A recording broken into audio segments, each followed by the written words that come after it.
The package arrived 3 hours before the final chapel rehearsal, wrapped in pale paper, tied with blue silk, and addressed not to Her Grace the Duchess of Westmere, but to Lady Verity Alden, as if her marriage, her title, and the infant sleeping upstairs had all been politely erased.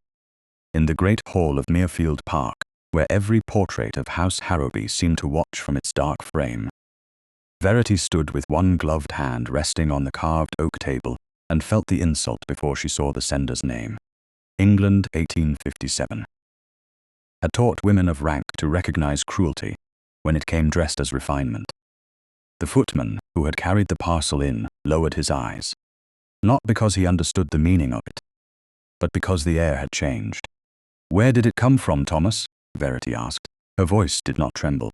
She had trained it not to. "From London, Your Grace," he said. "Brought by private messenger. The man said it was to be delivered into your own hands." Lady Theodosia Vane, the Duke's aunt, looked up from the silver christening cup she had been inspecting, as if it were a relic from a royal treasury. "Another gift for the child, I imagine. People become generous when there is an heir." There was the word again, heir, not son, not baby, not Henry, who still opened his tiny fists as if the world were a soft thing he might learn to hold. Only heir, spoken with reverence, as if Verity had done nothing more personal than deliver a sealed document to the duchy. "Shall I take it upstairs, Your Grace?" Thomas asked. Verity looked at the elegant blue ribbon around the parcel. It was not the shade chosen for Henry's christening linen. It was colder, brighter, almost theatrical, a color made to be noticed. "No," she said. "Leave it here." Thomas obeyed and withdrew, his polished shoes silent on the black and white marble floor. Lady Theodosia gave a small sniff. "You must not let these arrangements tire you. The child's christening will be remembered for decades. It is not merely a domestic occasion." "I am aware of that," Verity said. "Of course you are, my dear. Still, a young mother's feelings can make her overvalue small matters." Verity lifted her eyes to the portraits above the staircase. Dukes, duchesses, sons, alliances, fortunes. A whole line of Harrowbys painted as though they had never once been afraid. She had entered this house 11 months earlier as the bride of Alistair Harrowby, Duke of Westmere, and from the first week she had understood that the house knew how to receive a duchess without welcoming a wife. She had been shown the chapel, the nursery, the linen rooms, the jewel cases, the guest ledgers, the portraits, the pew, where each duchess had knelt after producing a son. She had been told which silver basin was used for christenings, and which lace veil had covered 3 generations of Harrowby infants. No one had asked whether she liked the eastern morning light in her chamber. No one had asked whether she was lonely. Upstairs, Henry stirred in the nursery, and the sound reached her only because she had learned to hear him through thick doors and grand silence. Verity turned from the parcel. "Has Mrs. Fenwick confirmed the chapel flowers?" "White lilies and myrtle," Lady Theodosia replied. "The vicar approves. Your taste is restrained, which is fortunate. And the godparents' seating? Settled." The older woman tapped one finger against the list. "The Duke's cousin, Lord Septimus, must sit forward. He is particular about his place in the family. Lord Septimus is particular about many things." The words escaped with more dryness than Verity intended. Lady Theodosia's brows rose. A duchess must learn to leave men their vanities. Verity thought of Alistair in London, absent again, managing estate business, political obligations, and whatever else a duke could name, when he wished not to be at home. He had written 3 times in 2 weeks. Each letter had been courteous. None had said he missed her. None had asked whether Henry had laughed yet. "I shall review the nursery linen," Verity said. "Mrs. Fenwick has already done so. Then I shall review it again." Lady Theodosia studied her, perhaps hearing for the first time that Verity's softness had edges. "Very well, my dear. Only do remember tomorrow is not about you." Verity smiled because that was easier than answering. In this house, nothing had been about her. Not the wedding breakfast, where Alistair had been grave and correct. Not the first dinner, where relatives had spoken over her to discuss entailments and tenants. Not the anxious weeks before Henry's birth, when the household whispered prayers for a boy, as though a daughter would have been a family inconvenience. Not even the birth itself, which had left Verity pale and shaken while the bells rang because Westmere had its heir. She walked upstairs without haste, one hand brushing the banister polished by generations of women who had likely been told to be grateful for their cages. The nursery lay in the east wing, warm with coal fire and milk-sweet air. Agnes Pike, Verity's lady's maid, stood near the cradle, folding a christening cloth with careful hands. Agnes was 22, plain-featured, sharp-eyed, and loyal in a way Verity had not expected to find in a house that treated loyalty as part of the furniture. "He has been peaceful, Your Grace," Agnes whispered. "He woke once and scolded the ceiling, but I think he forgave it." Verity's mouth softened, very generous of him. She crossed to the cradle. Henry slept with one cheek pressed against a fold of white linen, his dark lashes resting on skin so delicate it seemed impossible that the whole Harrowby future had been placed upon him before he could hold up his own head. Verity touched the edge of his blanket, not his face. She never risked waking him unless she had the courage to be selfish. "Everyone downstairs is speaking of him as if he were a treaty," she said quietly. Agnes glanced toward the door. "He is a baby, Your Grace." Yes, the word was almost a breath. He is.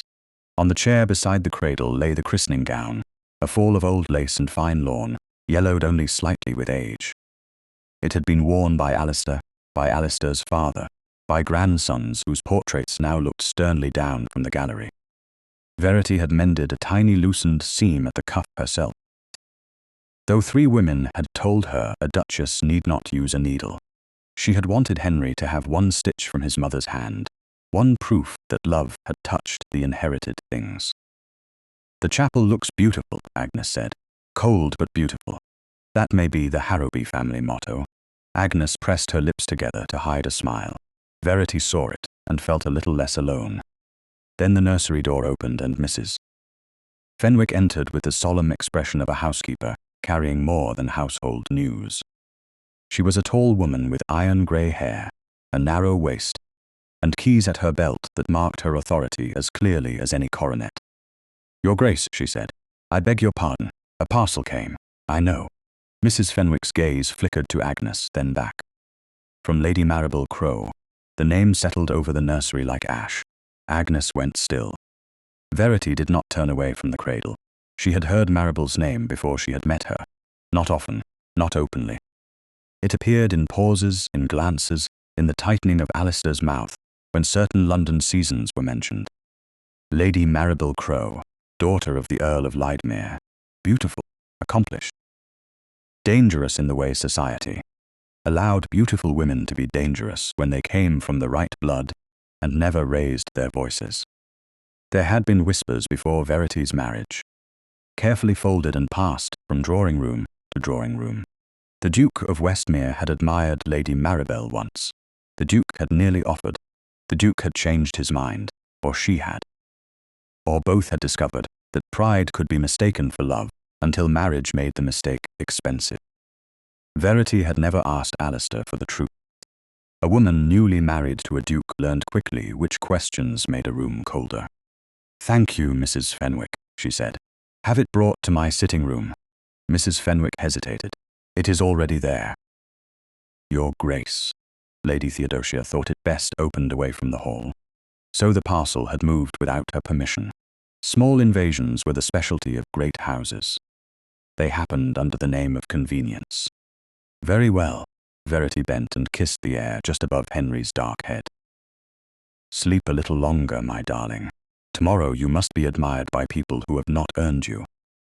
Agnes drew in a breath, startled by the tenderness and bitterness braided together. Verity straightened. "Come with me."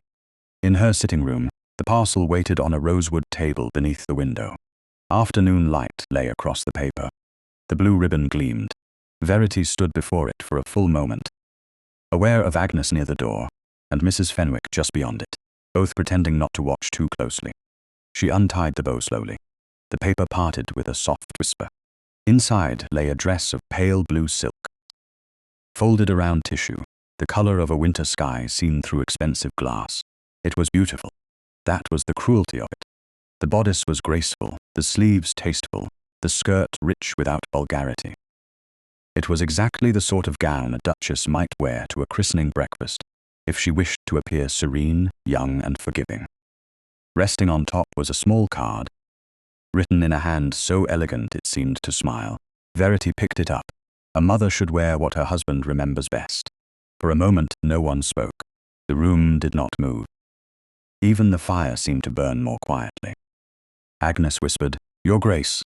Verity read the line once more, though she had understood it the first time.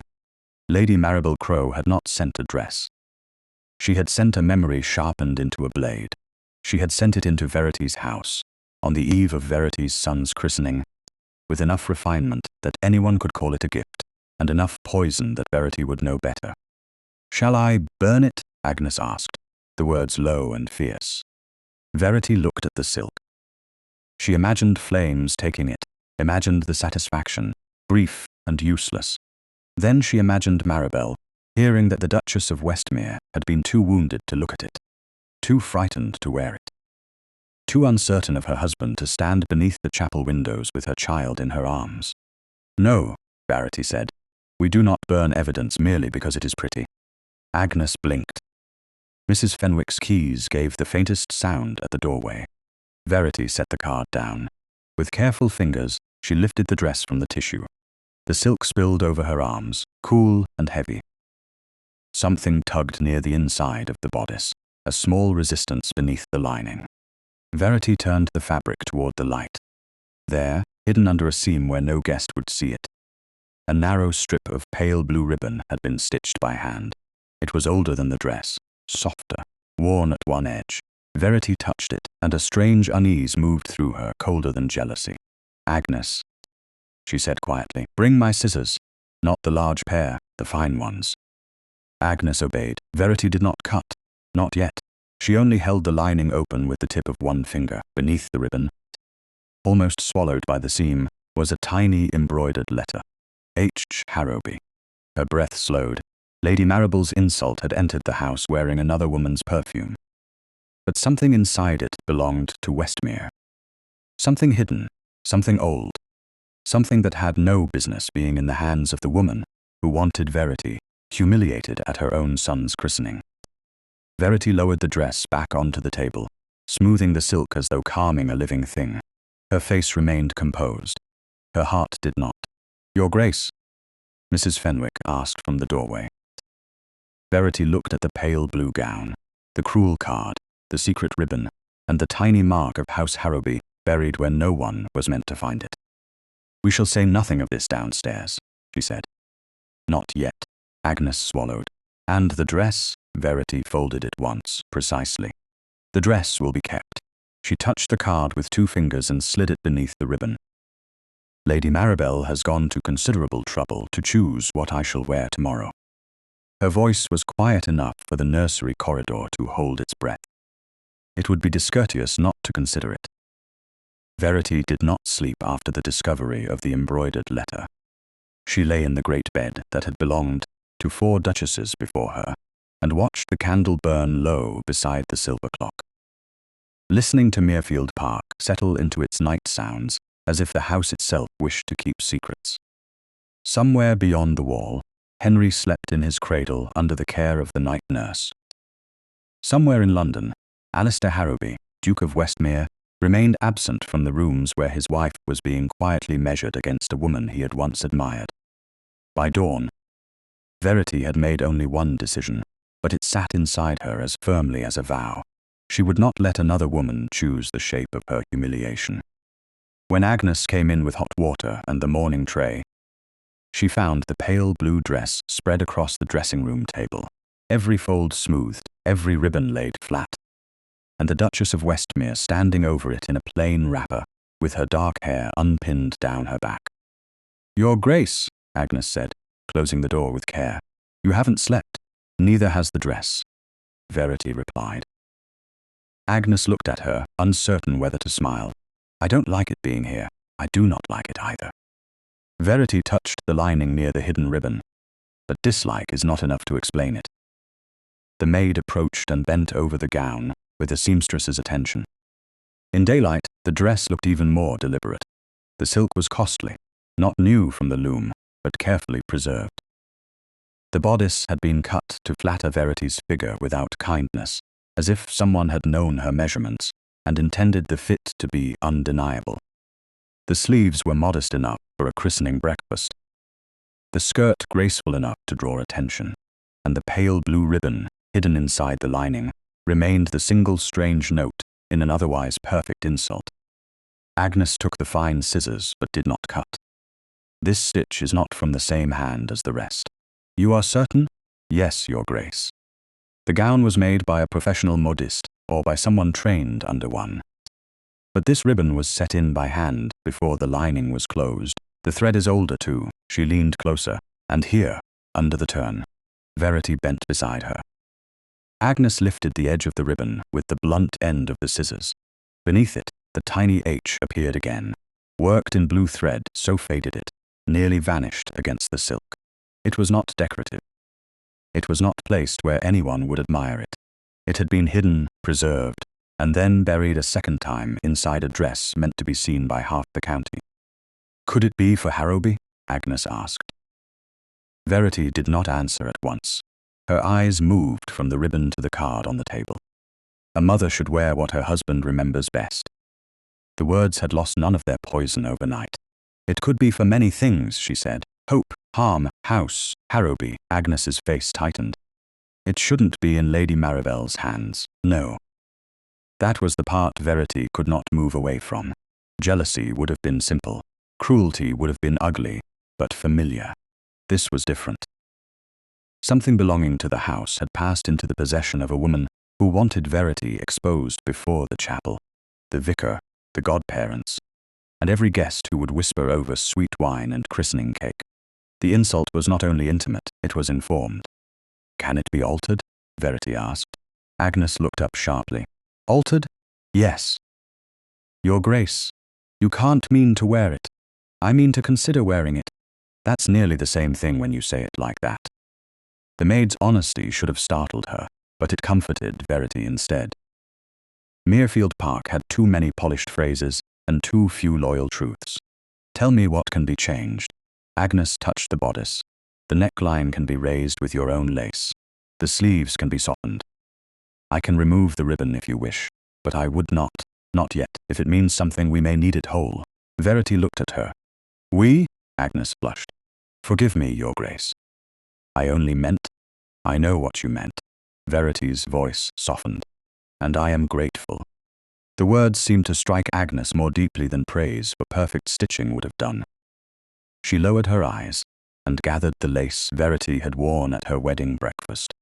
A narrow length of cream, so fine it could have passed through a ring. Verity had kept it in a drawer, because she could not decide whether it belonged to hope or disappointment. Now Agnes laid it against the pale blue silk, and the gown changed at once, not completely, not enough to erase Maribel's choice, enough to mark Verity's. "There," Agnes said. "It looks less like a borrowed memory," Verity breathed out. "Good." A knock came at the outer door before Agnes could pin the lace. Mrs. Fenwick entered, her face composed, though her eyes went first to the gown. "Your Grace, forgive the intrusion. Lady Theodosia is asking whether your christening dress has been selected. That is an interesting question. She also asked whether any London parcel had disturbed you." Verity looked at the housekeeper. "And what did you say?" "That Your Grace was not easily disturbed." For the first time that morning, Verity almost smiled. "Thank you, Mrs. Fenwick." The housekeeper took one step farther into the room and lowered her voice. "There is another matter. A footman who went to the village with the stable accounts heard talk at the posting inn. It seems Lady Maribel's woman stopped there yesterday and spoke too freely to the innkeeper's wife." Agnes's hand tightened around the lace. Verity remained still. "What sort of talk?" Mrs. Fenwick's mouth thinned. "That her Grace might appear tomorrow in a gown the Duke had admired long before his marriage. That some ladies are wives by law, and some are remembered by choice." The room became very quiet. Verity felt the words land, not as surprise, but as confirmation. Maribel had not trusted the dress to wound privately. She had sent rumor ahead of it, like a herald. By the time Verity entered the chapel, there would be people prepared to look for the blue silk, prepared to recognize the insult, prepared to watch whether the Duchess of Westmere faltered. "Who else has heard?" Verity asked. Servants from 2 neighboring houses, likely more by evening. And downstairs, Mrs. Fenwick hesitated. Some whispering, "I have discouraged it," no doubt, with terrifying efficiency. "I did what was suitable." Agnes gave a small sound that might have been a laugh if fear had not swallowed it. Verity turned back to the dress. She thought of refusing it. She thought of wearing grey silk instead, sober and untouchable. She thought of entering the chapel in white, placing Henry at the font, and pretending that the world had not been invited to judge her pain. But every retreat had a cost. A woman could disappear so politely that everyone called it grace. She had done that for nearly a year. She had stepped back when older relatives corrected her. She had smiled when guests praised Henry's excellent Harrowby look, without saying he had her mouth. She had accepted Alistair's courteous distance, because demanding warmth from a husband was a humiliation of its own.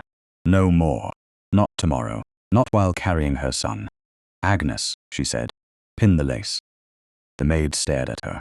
"Your Grace." "Pin it." Mrs. Fenwick's gaze sharpened, but she did not object. Agnes moved slowly at first, then with growing steadiness. She fitted the cream lace along the bodice, softening the blue, giving the gown a line that belonged to Verity's taste rather than Maribel's malice.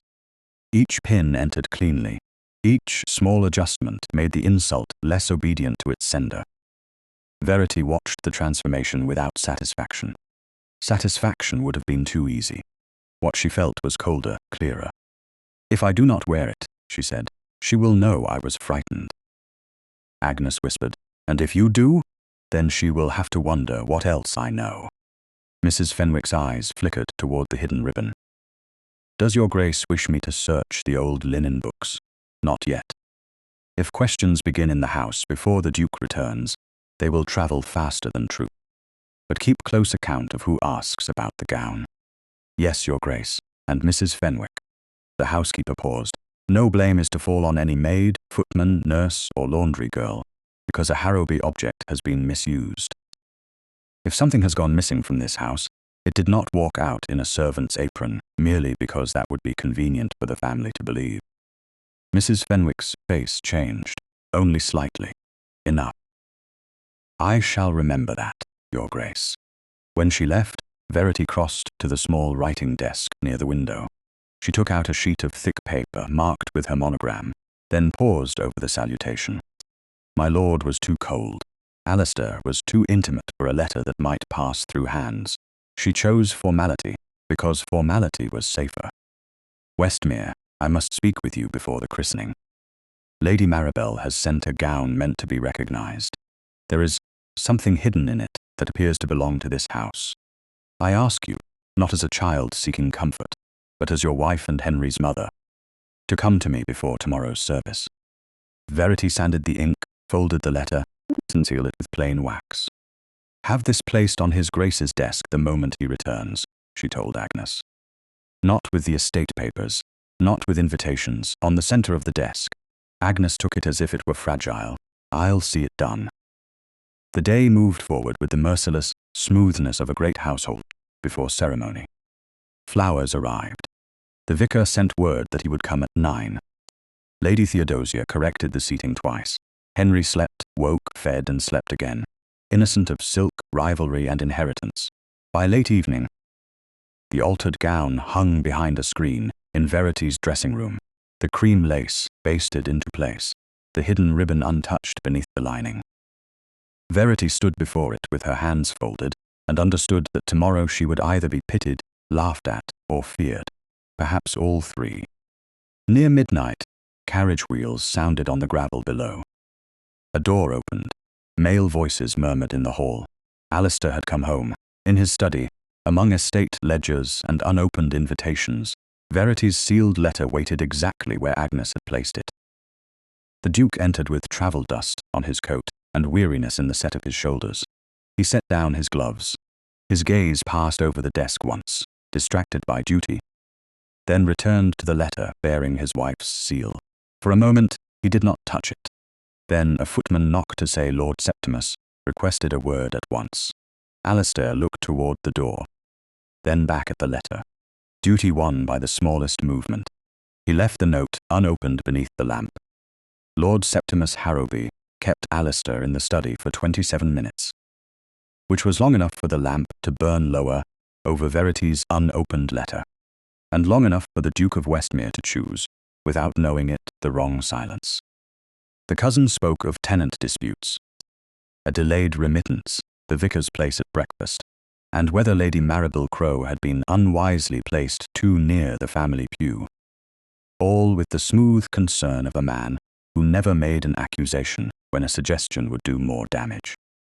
Alistair stood near the hearth with his travel coat still on, one hand braced against the mantel, his face unreadable beneath the weariness of the road. He had ridden the final 12 miles after sunset, because the carriage axle had cracked near Winchester, and now the house expected him to be duke before it allowed him to be husband or father. "Lady Maribel arrived this afternoon?" he asked. Septimus adjusted his cuff. He was a handsome man in the diluted Harrowby fashion, fair where Alistair was dark, polished where Alistair was severe, and soft in all the places where softness concealed appetite. With Lady Theodosia's approval. You know how my aunt is about appearances. Refusing a lady of rank would have drawn more notice than receiving her. Maribel ceased to be a Harrowby concern before my marriage. London does not always accept a gentleman's private decisions as quickly as the gentleman wishes. Alistair's jaw tightened. What has she said? Nothing unforgivable, nothing direct. That is her talent. Septimus glanced toward the desk, but not long enough to seem interested in the letter lying there. I only advise caution. Tomorrow belongs to the child. Whatever old discomfort exists between ladies must not be allowed to touch the christening. The words should have reassured Alistair. Instead, they left a thin unease behind. He had not seen Verity since entering the house. He had meant to go to her before removing his gloves, before signing one more account, before letting any cousin or aunt claim him. Yet the machinery of rank had closed around him at the threshold, efficient and familiar. By the time Septimus withdrew, bowing as if he had done the house a service, the clock had passed midnight. Alistair returned to the desk. He saw the letter then. Truly saw it. Verity's seal, plain wax, centered carefully where no hand could miss it, unless that hand had already chosen to look away. He broke it at once. The words were controlled. That was what struck him first. Not frantic, not jealous, not pleading. Controlled in the way a locked door was controlled. Alistair read the letter twice. On the third reading, the phrase "something hidden in it" fixed itself beneath his ribs. He left the study without ringing for a servant. The corridors of Muirfield Park were dim, the lamps turned low, the portraits reduced to pale faces and watchful hands. Outside Verity's chamber, he paused. It was late. A better husband would have come sooner. A worse one would have waited until morning. He knocked. For a moment there was nothing. Then Agnes Pike opened the door from the small dressing room adjoining Verity's apartments, her cap slightly crooked and her eyes too alert for the hour. She dipped a curtsy. "Your Grace." "Is the Duchess awake?" "Yes, Your Grace." There was a fraction of hesitation. "She has been expecting you."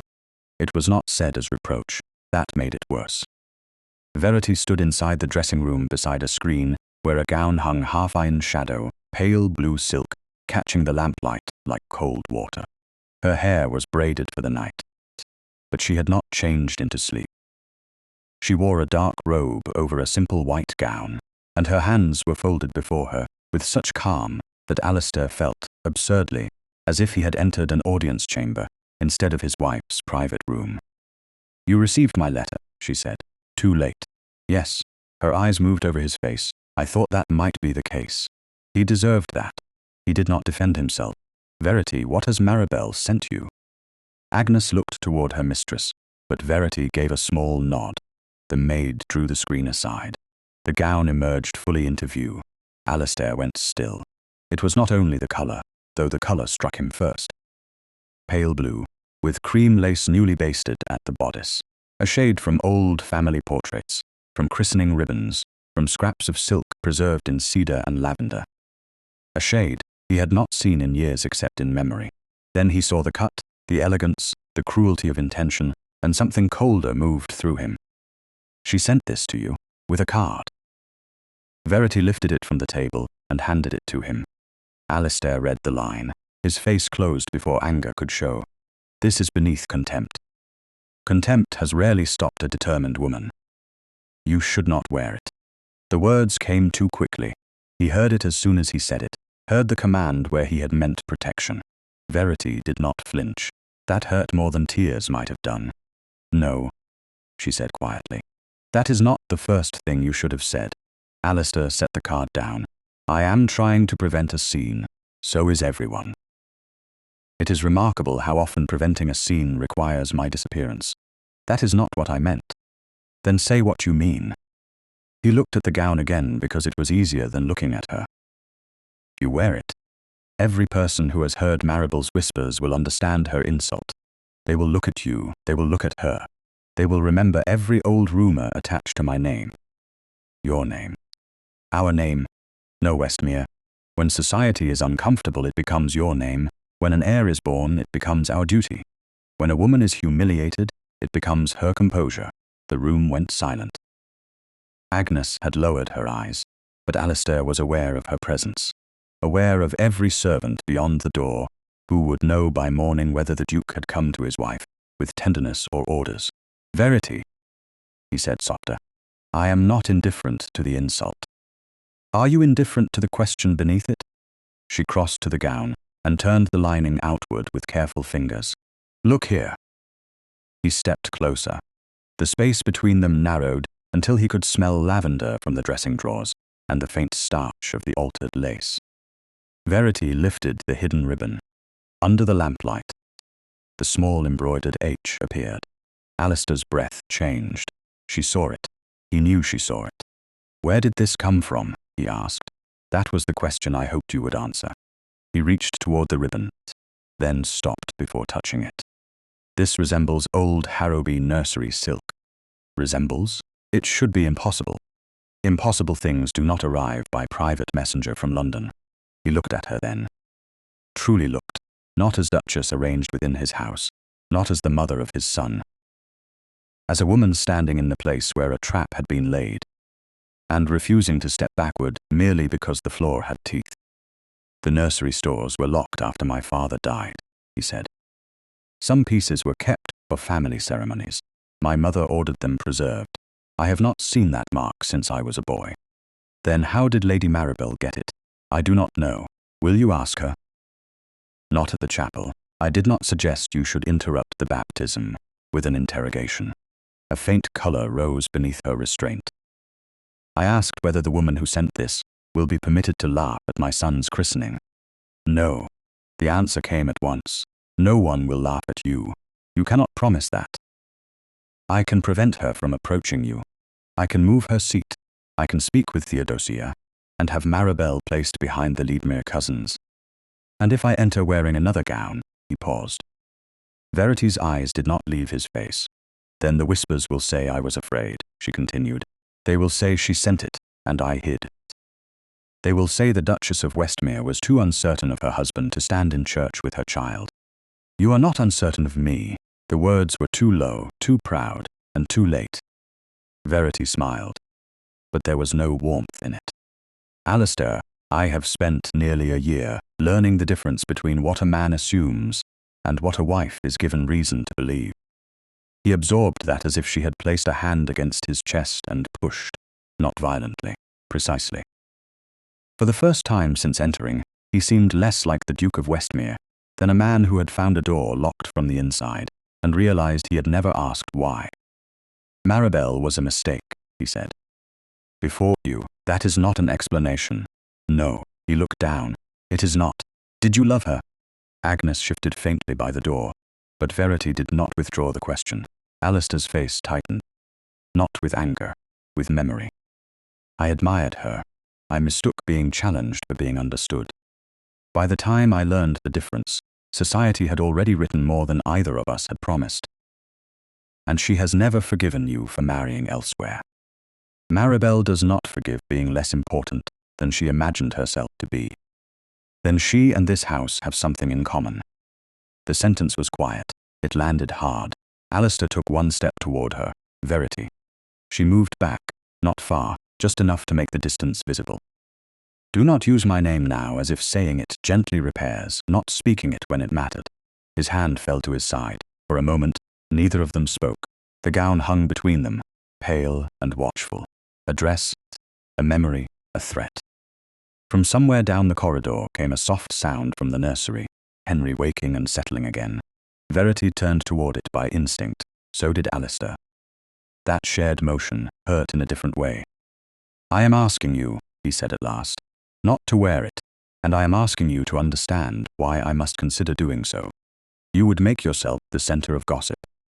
No, Lady Maribel has already done that. I am deciding whether to enter the chapel as her victim or as Henry's mother. His jaw worked once. Let me handle this. I have been handled by this family since the day I entered it. She lifted the gown from the screen, careful not to crush the altered lace. By your aunt's advice, by your relatives' expectations, by your absences, by every silence that was called duty because it sounded nobler than neglect. He went pale, not fully, not yet, but enough that his fatigue seemed to fall away. Neglect, he repeated. Yes. Verity held his gaze. Not cruelty. That would have been simpler. Neglect is harder to name because it arrives dressed as reason. Alistair had faced parliament men, creditors, angry tenants, and family deaths with the same disciplined expression. He had never looked as unprepared as he did before his wife's composure.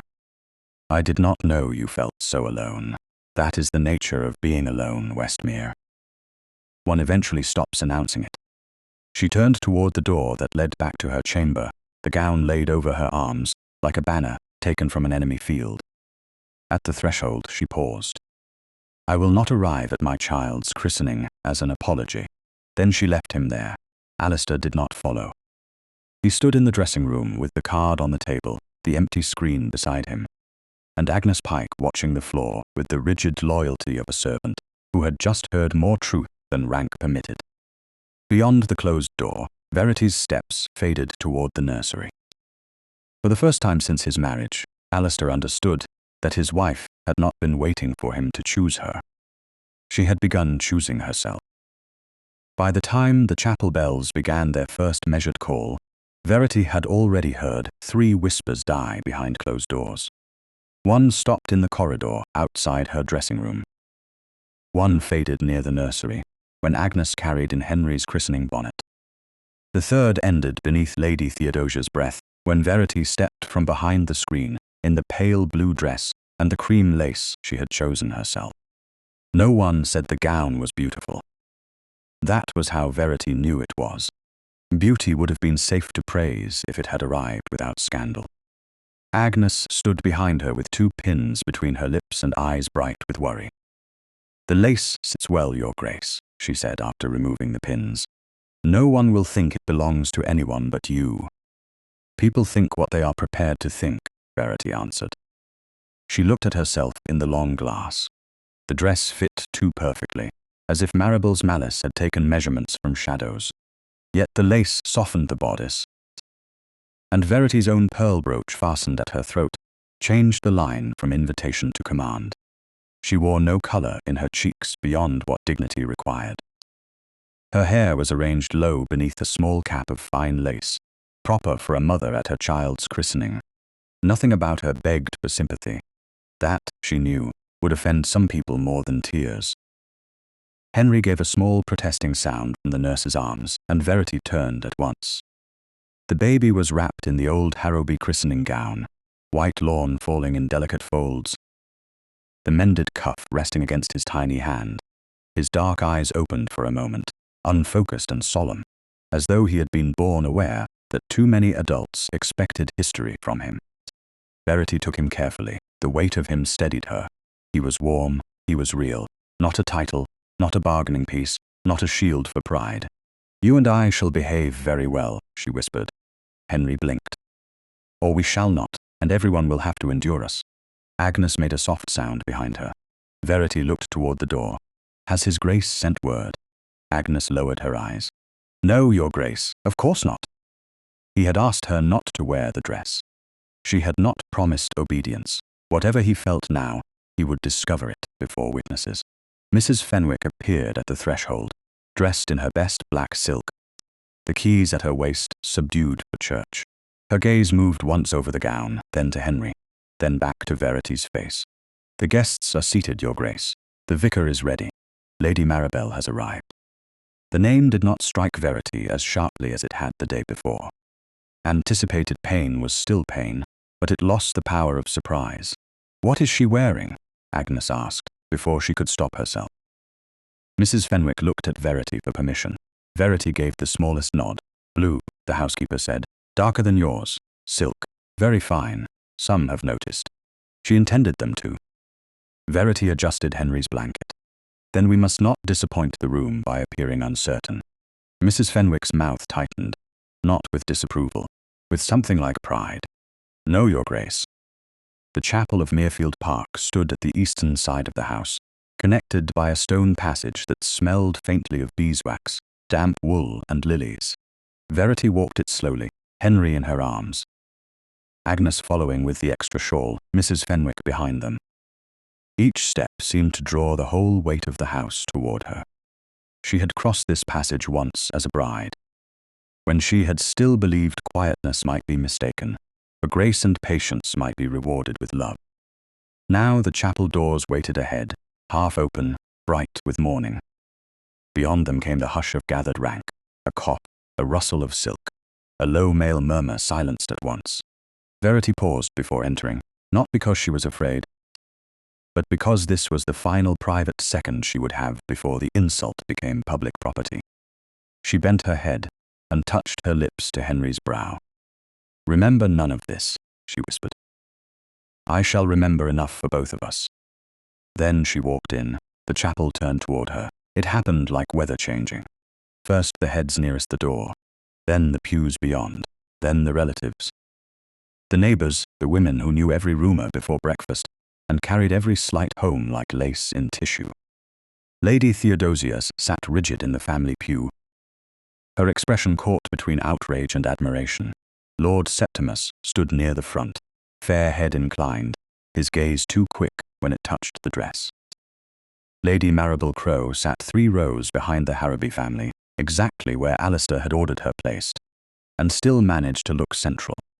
Her gown was a deep, glossy blue, the shade of a jewel held over flame. The connection between the 2 dresses was unmistakable. That was the point. Maribel's lips parted by a fraction when she saw Verity. Not shock, satisfaction. The tiny movement was almost a smile. The whispers began before Verity had taken 6 steps. They did not rise loudly. Well-bred cruelty rarely needed volume. It moved in breath, in silk against silk, in a lady's hand tightening over her prayer book. Verity heard fragments as she passed. So she wore it. Good heavens! Did she know? Poor creature, poor creature. Verity kept walking. She did not lower her eyes. She did not seek Alistair at first, though every nerve in her body knew where he stood. The Duke of Westmere waited near the font beside the vicar.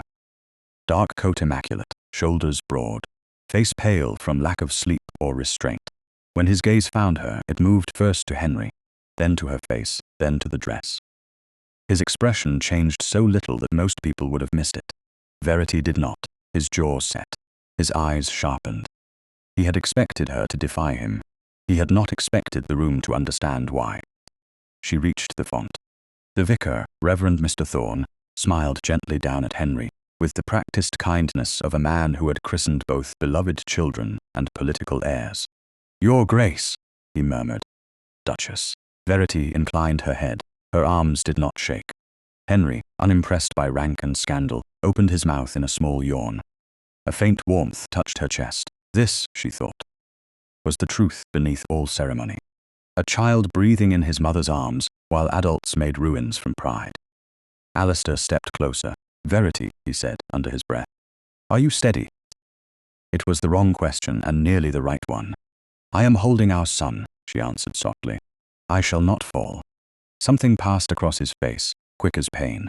The service began. Words filled the chapel with ancient authority. The vicar spoke of faith, duty, and the naming of the child. Godparents came forward. Lady Theodosia answered with crisp devotion.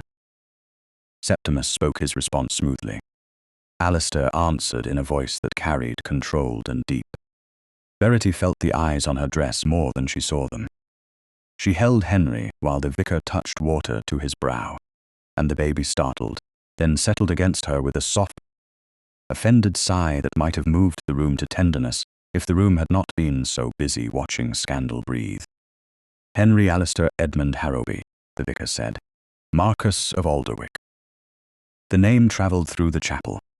Verity looked down at her son and felt the force of it. 3 names and a title. So much inheritance placed upon a body, scarcely longer than her forearm.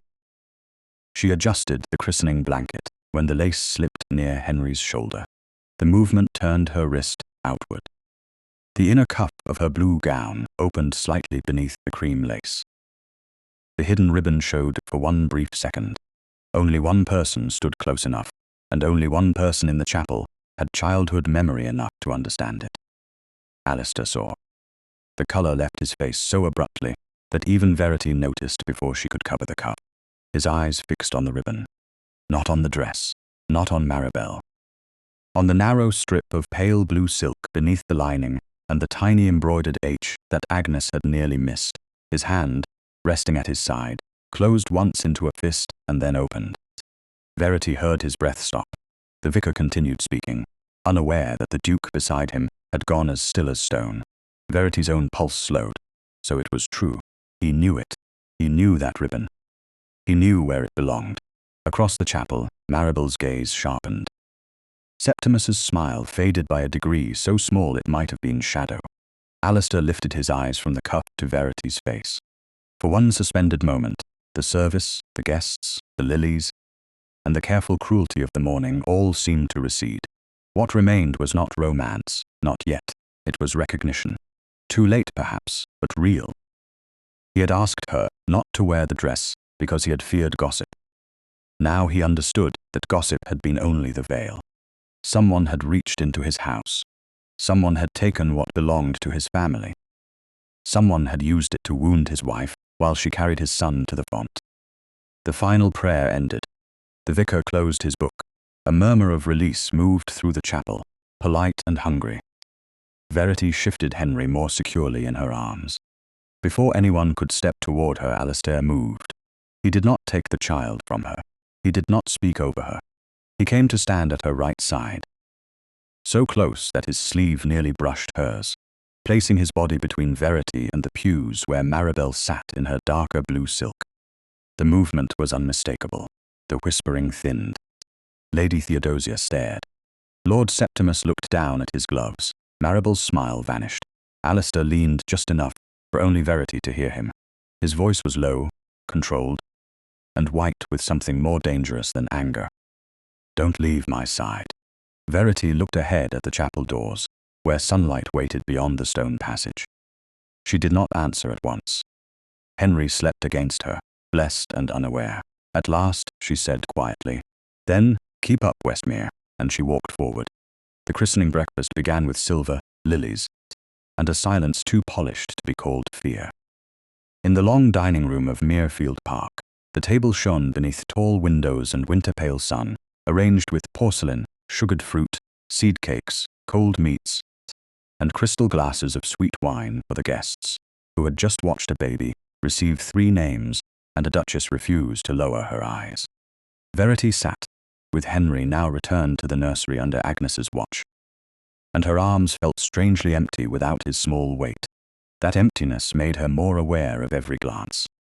A lady near the sideboard looked at the blue silk, then quickly at her plate. A gentleman from the neighbouring estate coughed into his napkin rather than finish a whisper. Lady Theodosia presided at one end of the room, with the rigid dignity of a woman determined to pretend the morning had been ordinary. Alistair stood at Verity's right shoulder until she was seated, then took the place beside her without asking whether custom required it. Verity noticed. So did everyone else. Lady Maribel Crowe noticed most of all.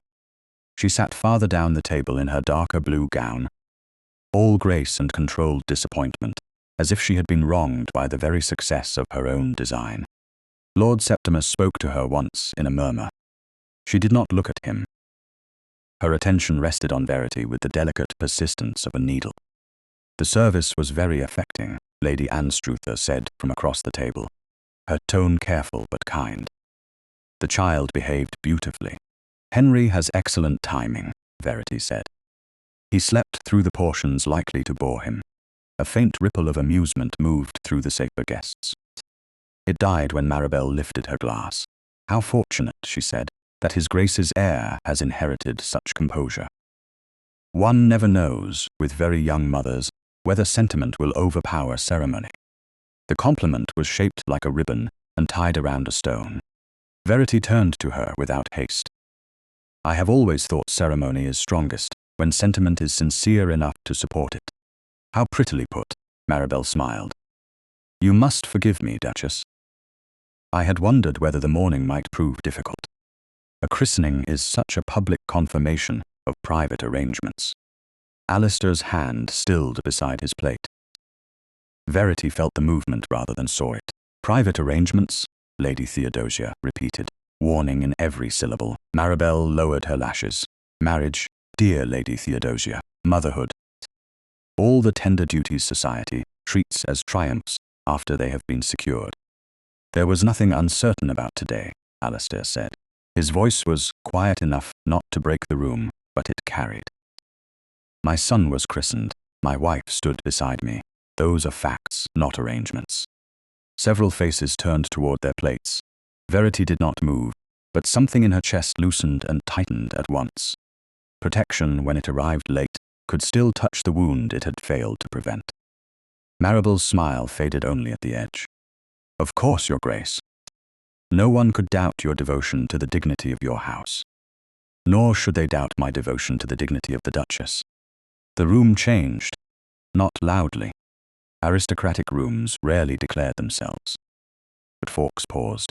A servant missed half a step before recovering. Lady Theodosia's eyes widened. Lord Septimus looked down at his wine. Verity kept her hands folded in her lap because if she touched the table, she feared every nerve in her fingers would betray her. Maribel bowed her head. Then I am corrected. You are, Alistair said. The words were not sharp. That made them worse. Breakfast resumed, because society survived on the art of resuming. Plates were passed, tea was poured, compliments were offered to the vicar, the weather, the cook, the flowers, and the infant who was not present to be wearied by them. Yet beneath it all, the blue gown remained in the room like a second guest. Verity could feel Alistair's attention return to her cuff more than once. He had not asked for an explanation in the chapel. He had not exposed her. He had simply gone white, placed himself beside her, and now refused to let Maribel speak of her as though she were a temporary inconvenience. It was not enough. It was something. Near the sideboard, Mrs. Fenwick directed the servants with her usual measured authority. She carried a silver tray herself when a younger maid faltered near Maribel's chair, and as she came behind Verity, her gaze lowered briefly to the cuff, where the hidden ribbon lay beneath the altered lace. The tray tilted. Only by a fraction. A spoon slid against porcelain with a clear, bright sound. Mrs. Fenwick recovered at once, but Verity saw her face. Mrs. Fenwick, Verity said calmly, will you see whether the nursery has sent down word of Henry? It was a graceful excuse. The housekeeper dipped her head. At once, Your Grace. Alistair's eyes followed her toward the door. Septimus's did too. That mattered. Before Verity could speak, he leaned slightly toward her. You saw that? Yes. She recognized it, yes. His jaw tightened. After breakfast, I want the gown examined. By whom? By me. You are not a seamstress, Westmere. His gaze flickered to hers. For the first time that morning, a trace of grim humor touched the severity. No. But I know what belonged to my mother's nursery. Verity looked away before the small warmth in that exchange became visible to anyone else. At the far end of the table, Lord Septimus rose with the ease of a man who liked to be noticed but not accused of seeking notice. Alistair, he said. A word, when you can spare one. Later, it concerns the child. The room listened while pretending not to. Alistair's face cooled. Then it concerns the Duchess as well. Septimus smiled. Naturally. Yet some matters are best spared a lady on a morning of such feeling. Verity set down her spoon. The sound was slight, but it reached the nearest guests. Lord Septimus, I have survived childbirth, household council, and a dozen women explaining the importance of family linen. I do not require protection from conversation. Lady Anstruther covered a smile with her napkin. Maribel's expression hardened. Septimus bowed. I meant no offense. That is fortunate, Verity said. Offense can be so untidy at breakfast. This time the amusement did not die as quickly.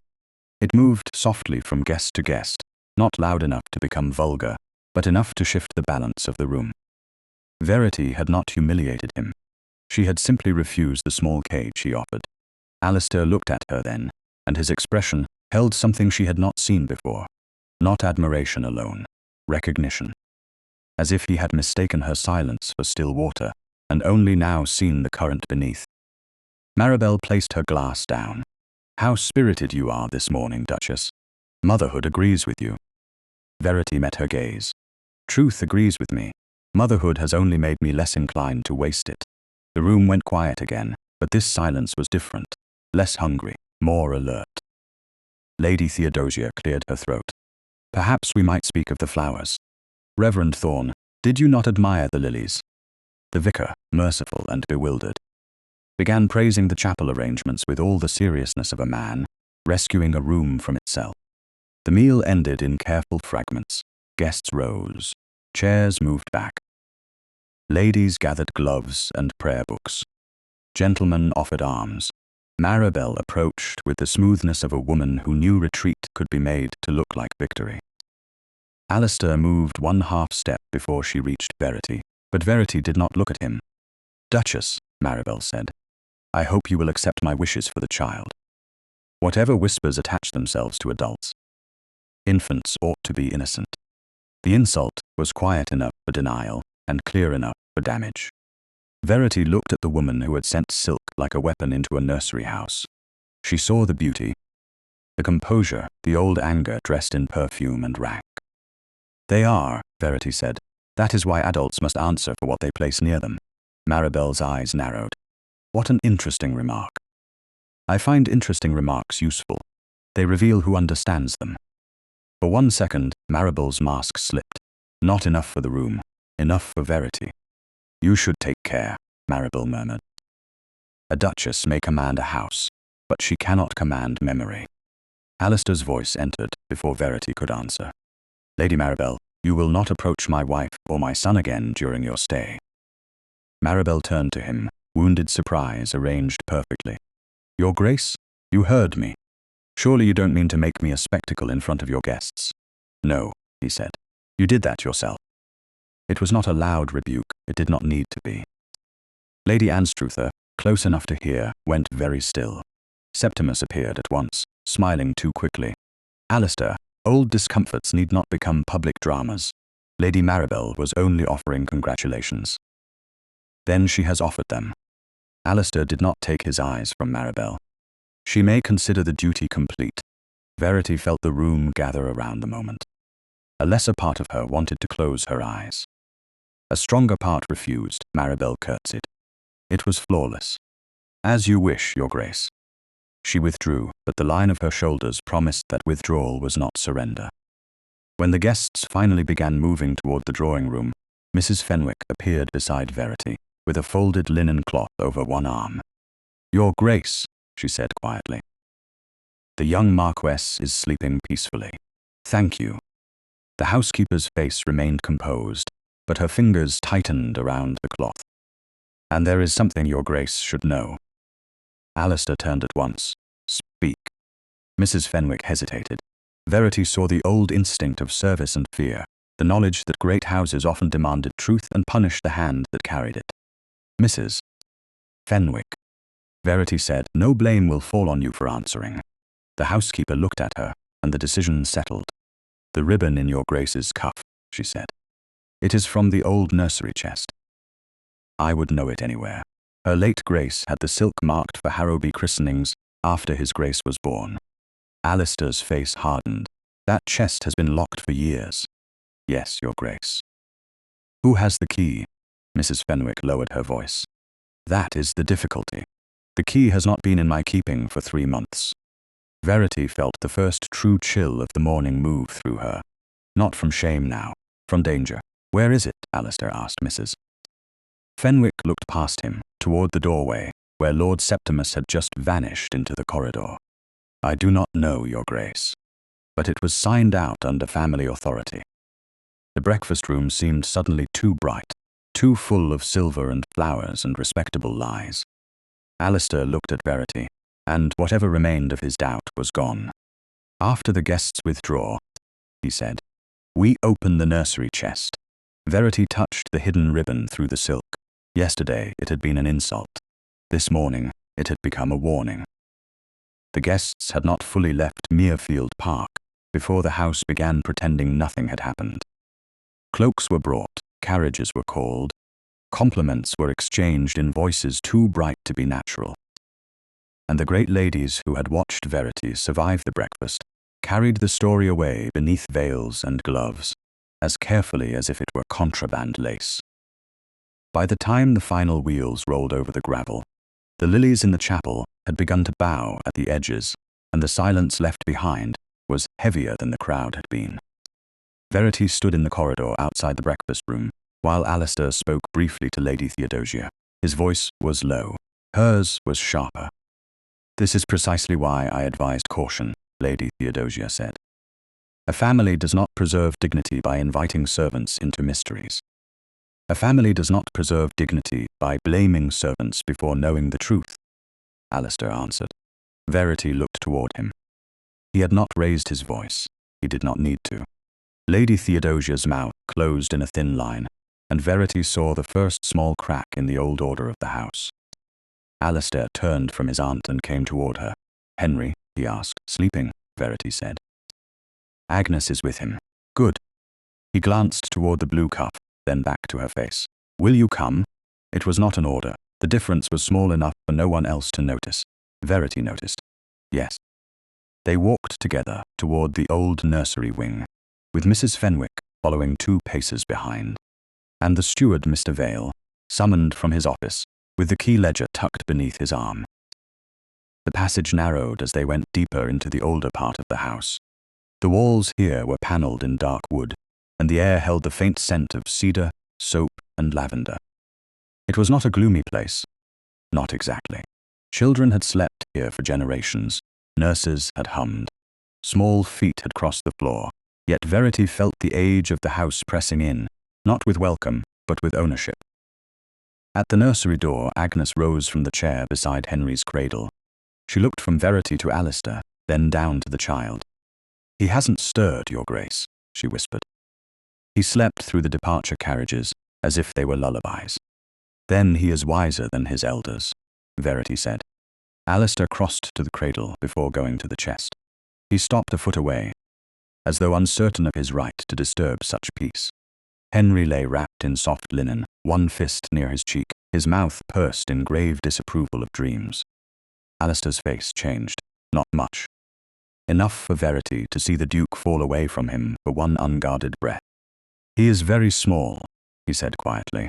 Verity looked at him. He has always been small. The answer struck him.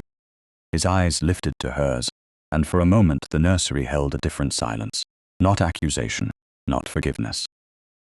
Only the distance between what he had missed and what he had assumed would wait. Mrs. Fenwick cleared her throat with the tact of a woman, saving them from tenderness they were not ready to bear. The chest is here, Your Grace. Against the far wall stood a cedar chest bound in dark metal, long enough to hold folded gowns and deep enough to keep 3 generations of memory from dust. Mrs. Fenwick took a ring of keys from her waist, but her fingers moved past the expected one and stopped. This was the key that should have remained with me, she said. It has not. Mr. Vale shifted, uncomfortable beneath Alistair's gaze. He was a narrow man with careful hands and the pale complexion of someone who preferred account books to daylight. The ledger will explain, Your Grace. Then open it, Alistair said. Mr. Vale laid the book on the nursery table and turned pages ruled in neat columns. Verity moved closer. She had removed her gloves, and the pale blue cuff brushed the edge of the ledger as if the dress itself wished to read. Dates, initials, household articles, authority granted. Most entries were ordinary, linen counted, candles transferred, silver sent for cleaning. Then Mrs. Fenwick's finger stopped at a line dated 3 months earlier. Nursery chest opened. Old blue silk withdrawn for inspection. Authority of His Grace. Initials beside it. S.H. Alistair leaned over the page, his expression hardened. I gave no such order, Mr. Vale swallowed. Your Grace, I was told the instruction came through family authority. Lord Septimus said the matter concerned old ceremonial textiles for the young Marquess. The young Marquess was not yet born. No, Your Grace. And you did not think that strange? Mr. Vale's face coloured. Lord Septimus has long advised on family matters. I did not imagine he would misuse. Enough. The word cut cleanly. Verity saw Mr. Vale flinch. She also saw the nursery maid, Clara, standing near the linen press, her face white with terror. A young footman had paused by the passage door, holding himself as still as a statue. Fear travelled downward in great houses. Blame always did. Verity stepped slightly forward. Mr. Vale may answer for his judgment, she said. But no maid, nurse, footman, laundry girl, or housekeeper is to be made convenient for this. Alistair looked at her. I did not suggest otherwise. Not aloud. The room stilled. She kept her voice even. But houses like this know how to protect blood by sacrificing hands. The ribbon did not vanish because a maid admired silk. It was signed out under a gentleman's initials. Mrs. Fenwick's eyes lowered, but not before Verity saw gratitude there. Clara's fingers loosened from the linen she had been gripping. Alistair absorbed the rebuke. This time, he did not defend pride. You are right, he said. The simplicity of it startled everyone. Perhaps Verity most of all. He turned to the steward. No servant is to be dismissed, questioned alone, threatened, or accused without my direct instruction and Her Grace's knowledge. Do you understand? Mr. Vale bowed. Yes, Your Grace. A footman will be stationed near the nursery passage until further notice. The hall porter will record anyone who enters this wing. Mrs. Fenwick will conduct the key account, not you. You will provide her every ledger related to household stores by 4 o'clock. Yes, Your Grace. And if Lord Septimus asks why, Alistair's voice cooled. You will tell him I ordered it, Mrs. Fenwick moved to the chest and lifted from her pocket a smaller key, old and dull. This opens the secondary lock. It was kept in the still room for emergencies. I did not mention it before because I had hoped not to need it. Use it, Alistair said. The lock resisted, then gave with a dry click. Mrs. Fenwick lifted the lid. The smell of cedar rose at once. Inside lay folded linen, old lace, small blankets, and paper packets tied with string. Each was marked in a careful hand. Alistair's mother's hand, perhaps. Verity watched him reach toward one packet, then stop. May I? He asked Mrs. Fenwick. The housekeeper blinked. It is your house, Your Grace. That was not what I asked. Another small crack. Verity saw it. Mrs. Fenwick bowed her head. Yes, Your Grace. He lifted the packet marked blue nursery silk and opened it on the table. Inside were remnants of pale fabric, but the folded stack was thinner than it should have been. Along one edge, a strip had been cut away. The absence was exact, deliberate. Verity touched the hidden ribbon at her cuff. It matches. Alistair took the dress cuff in his hand only after glancing at her for permission. She gave it with a faint nod. His fingers did not touch her skin. They held only the silk, careful and controlled. Yet the restraint made the moment more intimate than contact would have been. He compared the ribbon to the remnant in the chest. The color, weave, and embroidery were the same. His face went cold. This was taken from here, and placed in a gown sent to me, Verity said. Not merely sent, his eyes remained on the ribbon. Constructed around it. Agnes spoke from beside the cradle, her voice cautious. Your Grace, the stitch holding the ribbon is older than the dress stitch. Someone saved it first, then had it hidden. Alistair looked at her, and Agnes seemed prepared to regret speaking. Verity stepped in before fear could swallow the useful truth. Agnes noticed the difference before anyone else. Alistair gave the maid a short bow of acknowledgement. "Then I am obliged to you, Miss Pike." Agnes turned crimson. "I'm only glad if it helps, Your Grace." Verity felt something shift again. Not enough to heal the marriage. Enough to show what kind of repair might one day be possible. Alistair turned back to her. "I owe you an apology." "For which part?" she asked. It was not cruel, it was precise. He accepted the precision. "For asking you to hide. For seeing Maribel's insult and not the danger beneath it. For mistaking your pain for an inconvenience to be managed." Mrs. Fenwick lowered her gaze. Mr. Vale became fascinated by the floor. Verity looked at the man who had been her husband for nearly a year, and saw, for once, not the polished distance of a duke, but a man beginning to understand the cost of his composure. "An apology is a beginning," she said. "Not an answer. Then help me find the answer." The words were quiet. They also came without command. Verity should not have felt them so deeply, but she did. She looked down at Henry, sleeping through the first honest conversation his parents had ever had in his nursery. "Lord Septimus signed the ledger," she said. "Lady Maribel sent the dress. Someone connected them, yes, and someone wished me to wear a stolen piece of your family's nursery history in public without knowing it." Alistair's gaze sharpened. "But you did know. Not enough. Enough to refuse the role she wrote for you." Verity looked at him, and the words lingered dangerously close to admiration. Before either of them could say more, footsteps approached quickly in the passage. A footman appeared at the open door and bowed, holding a silver salver. On it lay a calling card. "Your Grace," he said, uncertain which grace he meant. "Lady Maribel Crowe requests the honor of a morning call upon Her Grace the Duchess. She says the matter is personal." The nursery seemed to tighten around the card. Alistair took one step forward. "She will not be admitted." Verity looked at the pale rectangle on the salver, then at the open chest, the cut silk, the ledger, and the child sleeping beside them. "No," she said. Alistair turned to her. "Verity," she lifted the card. Maribel's name gleamed in black ink, elegant as a lie. "She will be admitted," Verity said. "Not because she is welcome." Her fingers closed around the card. "Because women who bring poison into nurseries often reveal how they carried it, when they believe no one is strong enough to make them answer." Lady Maribel Crowe was not admitted that afternoon, because Verity refused to reward insolence with haste. Instead, a note was sent in the Duchess's own hand, brief enough to sting and proper enough to be shown anywhere. Her Grace would receive Lady Maribel at 11 o'clock the following morning, provided Lady Anstruther and Lady Theodosia Vane were also present. It was a small arrangement, almost nothing to an outsider. To a woman like Maribel, it was a warning.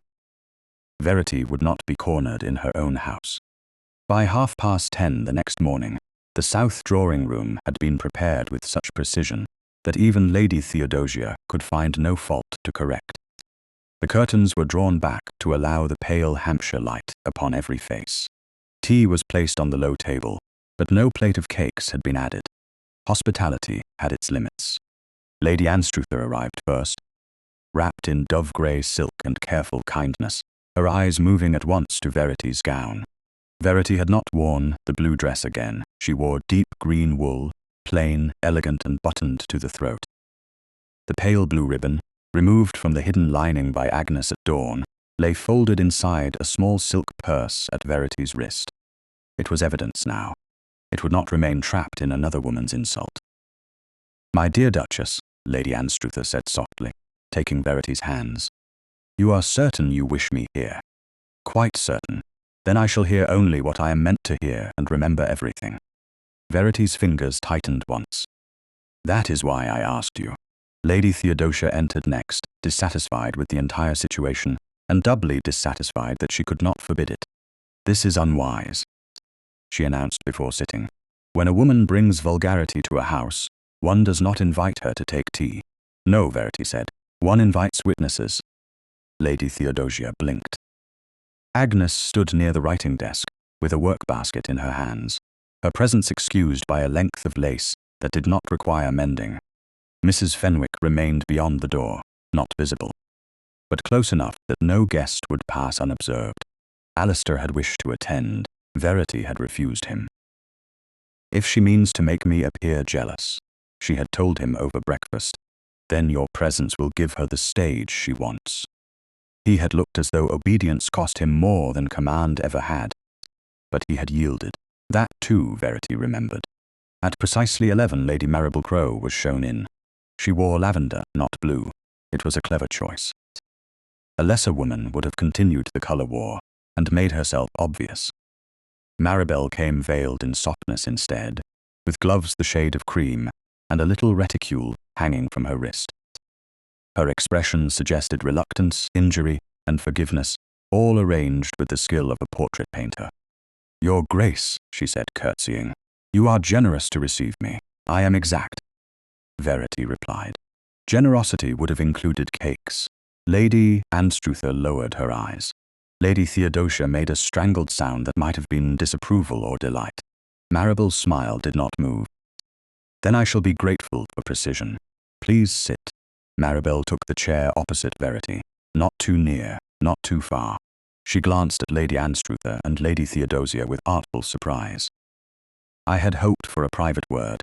Private words have caused enough public discomfort this week." "How severe you are, Duchess. I came to apologize. For the gown, for any misunderstanding attached to it." "That is not the same thing." Maribel lowered her lashes. Sometimes women wound one another most deeply when they imagined themselves already wounded. Verity poured tea. Her hand was steady. "And were you wounded?" "Once." The word was soft enough to invite pity. "But I did not come to discuss the past. Yet you sent me a dress made from it." The air changed. Lady Theodosia's fingers froze on her cup. Lady Anstruther sat very still. Maribel looked at Verity then, truly looked, and for one bright instant the sweetness left her face. "You are more direct than I expected. You are less subtle than you imagine." A thin silence followed. Maribel accepted her tea and did not drink. "The dress was meant as a kindness. I thought the colour might flatter you. His Grace once admired that shade." "So your card implied." Men remember what they wish to remember. Women do as well. Verity set the teapot down. "For example, I remember that the dress contained an object belonging to House Harrowby." Maribel's eyes did not widen. Her stillness was better proof than surprise would have been. "How mysterious, not very. Then perhaps you have already solved it."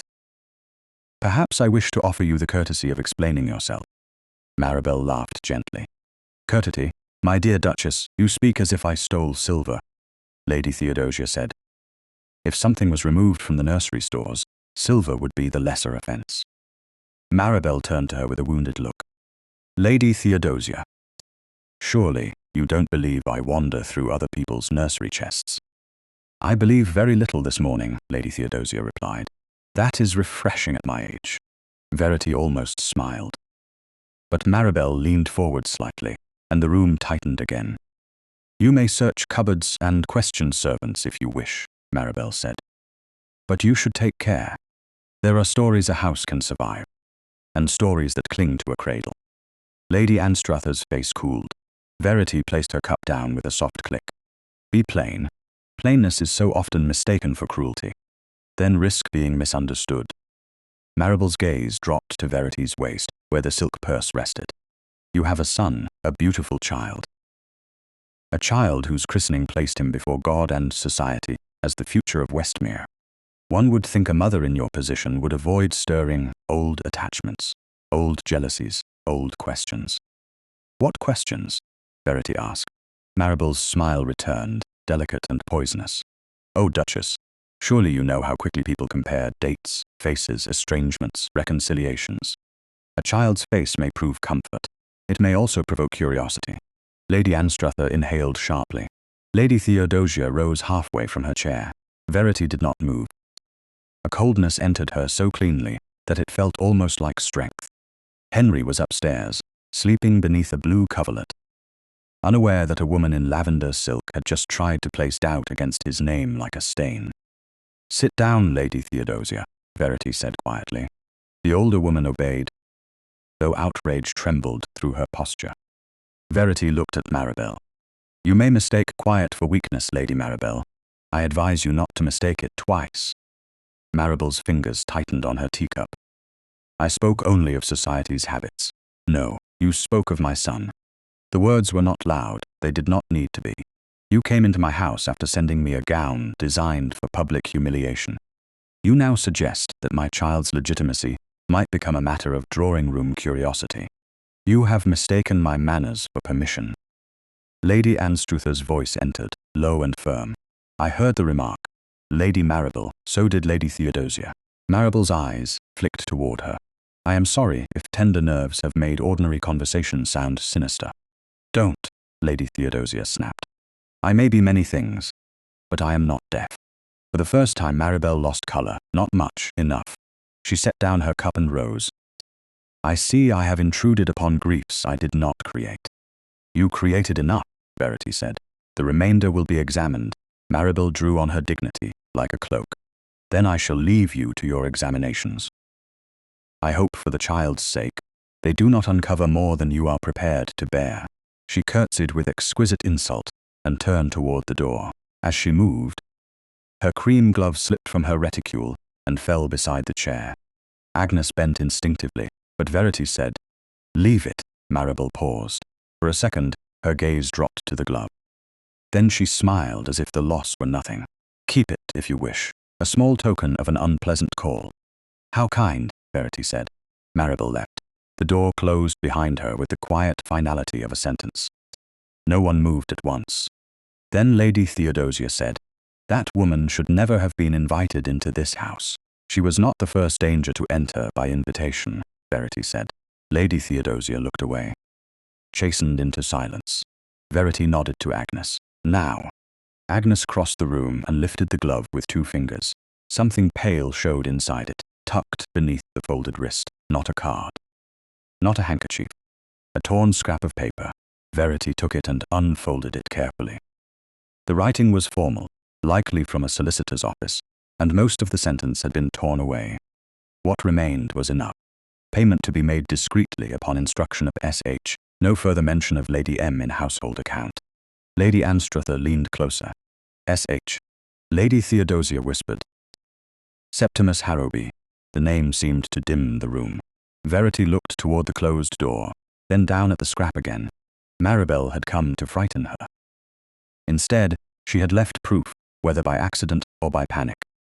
At that moment, the drawing-room door opened. Alistair entered without waiting to be announced, his face controlled, but his eyes fixed first on Verity, then on the glove, then on the paper in her hand. She has gone, he asked. Yes, I told the footman she was not to be admitted beyond this room. She was not. His jaw tightened. You should not have faced her without me. Verity folded the scrap once. I did not face her without witnesses. That is not what I meant. I know. She met his gaze. You meant without your protection. He looked at the paper again. And did you require it? Yes, she said. His face changed. Before he could step toward her, she continued. But not in the way you think. I required you to trust that I could stand long enough to learn what she came to hide. The rebuke struck him cleanly. He did not answer at once.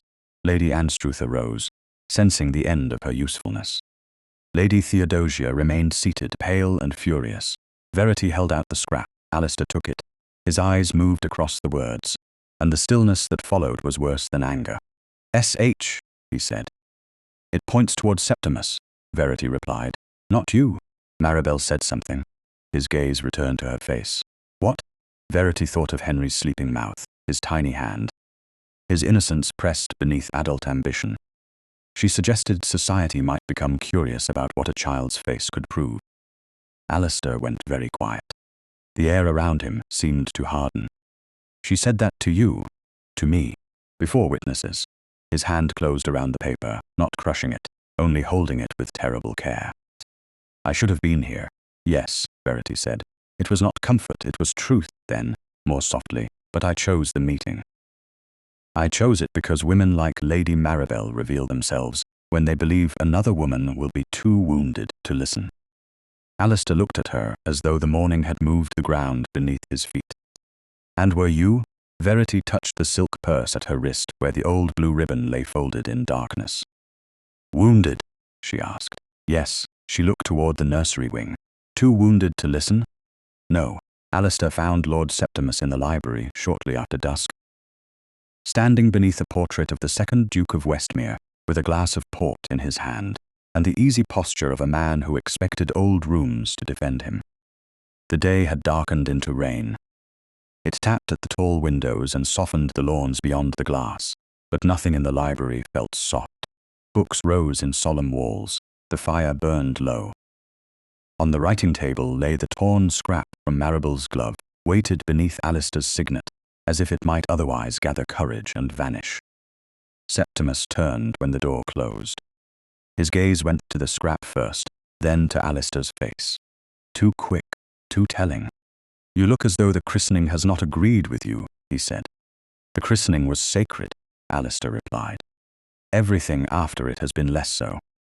Septimus smiled faintly. "Ah, we are speaking of Lady Maribel. We are speaking of stolen nursery silk, a missing key, a ledger entry bearing your initials, and a payment instruction mentioning Lady M."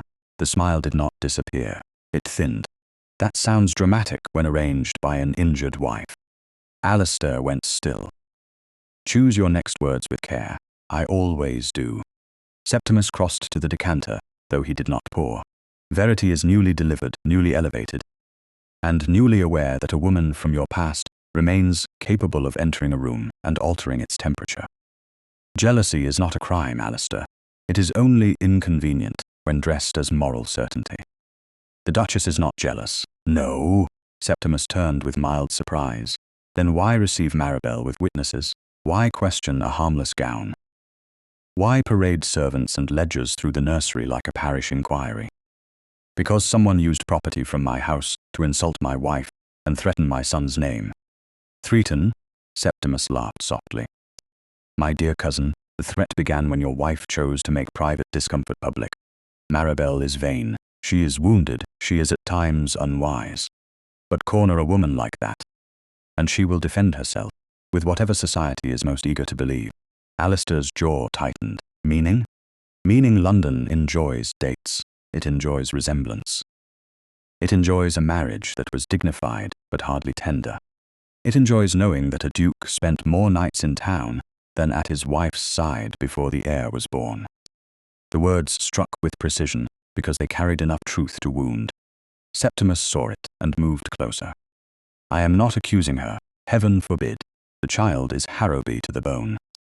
But gossip does not require truth. It requires appetite. Maribel has appetite. So do the women who watched that blue gown this morning.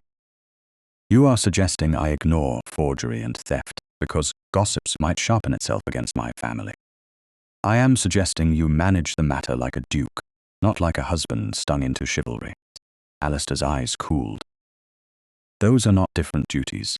They are when a wife's pride endangers an heir's peace." The sentence landed in the room with the elegance of poison. Alistair should have rejected it whole. Later, he would remember that. He would remember the exact second when fear for Henry's future disguised itself as reason. He would remember that Septimus had not asked him to betray Verity. He had only asked him to delay her truth until it could be wrapped, paid for, and buried under the word discretion. "What do you propose?" Alistair asked. Septimus lowered his voice. "Send Maribel a sum through Havers and Lowe. Not an admission, not a reward. A settlement of old discomfort. She leaves Hampshire, keeps her tongue still. And whatever absurd scrap she has waved before your wife becomes meaningless. Meanwhile, I will speak to the Lidmere connections, quietly. No scandal, no stain on the child." "You have spoken to Havers and Lowe already." Septimus did not answer quickly enough. "I have asked what might be possible if needed, without my authority. For the family." "Do not use that phrase as a cloak." Septimus stepped back, wounded dignity arranged at once. "Then let your wife drag the matter into every drawing room, from here to Mayfair. Let servants whisper that the Duke of Westmere cannot control the women attached to his name. Let Maribel, offended and desperate, suggest whatever she likes about the distance between your wedding and your heir. I am only trying to spare Verity what she may not understand. Do not speak her name as if you have earned it." Septimus bowed his head. "The Duchess, then." Rain struck the glass harder. Alistair looked down at the scrap, payment to be made discreetly upon instruction of S.H. No further mention of Lady M. In household account. It was ugly. It was suspicious. It was also, if Septimus was to be believed, the fastest way to stop Maribel from spreading filth near Henry's cradle. Alistair thought of Verity in the chapel, walking through whispers with their son in her arms. He thought of her saying she would not arrive as an apology.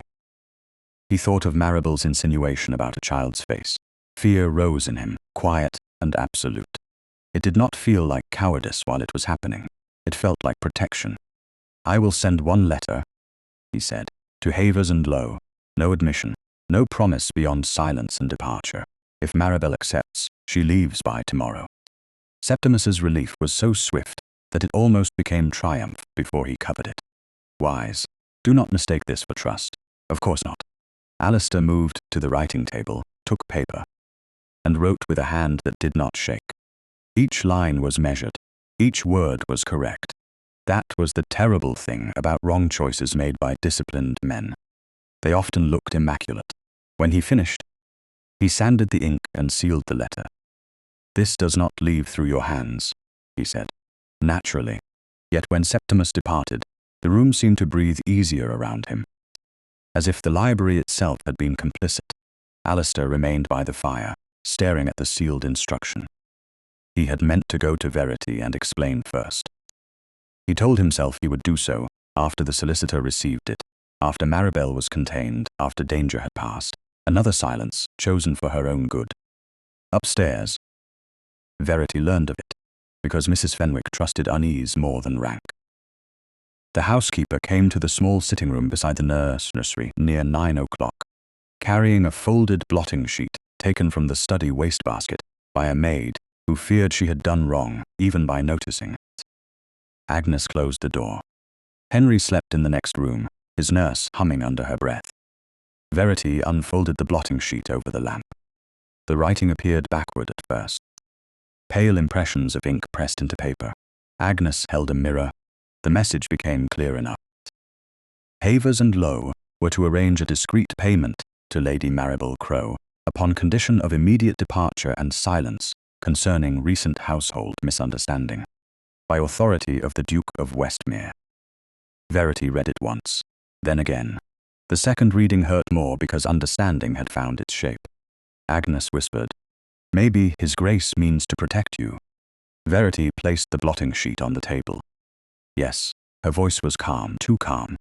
"That is the injury." Mrs. Fenwick's face tightened. "Your Grace, he has paid silence before he has purchased truth." The words did not rise. They did not need to.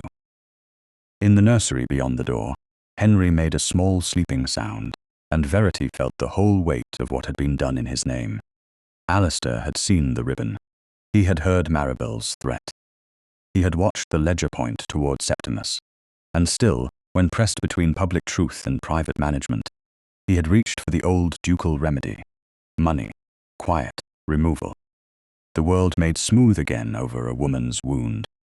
"Will you speak to him?" Agnes asked.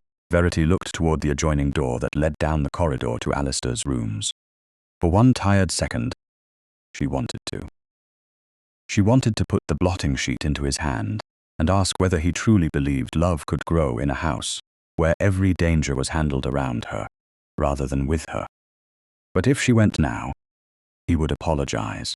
He might even mean it, and nothing would be proved except that she could still be summoned back into patience by the sound of regret. "No," she said, "not tonight." Mrs. Fenwick drew herself straighter. "What does your Grace wish done?"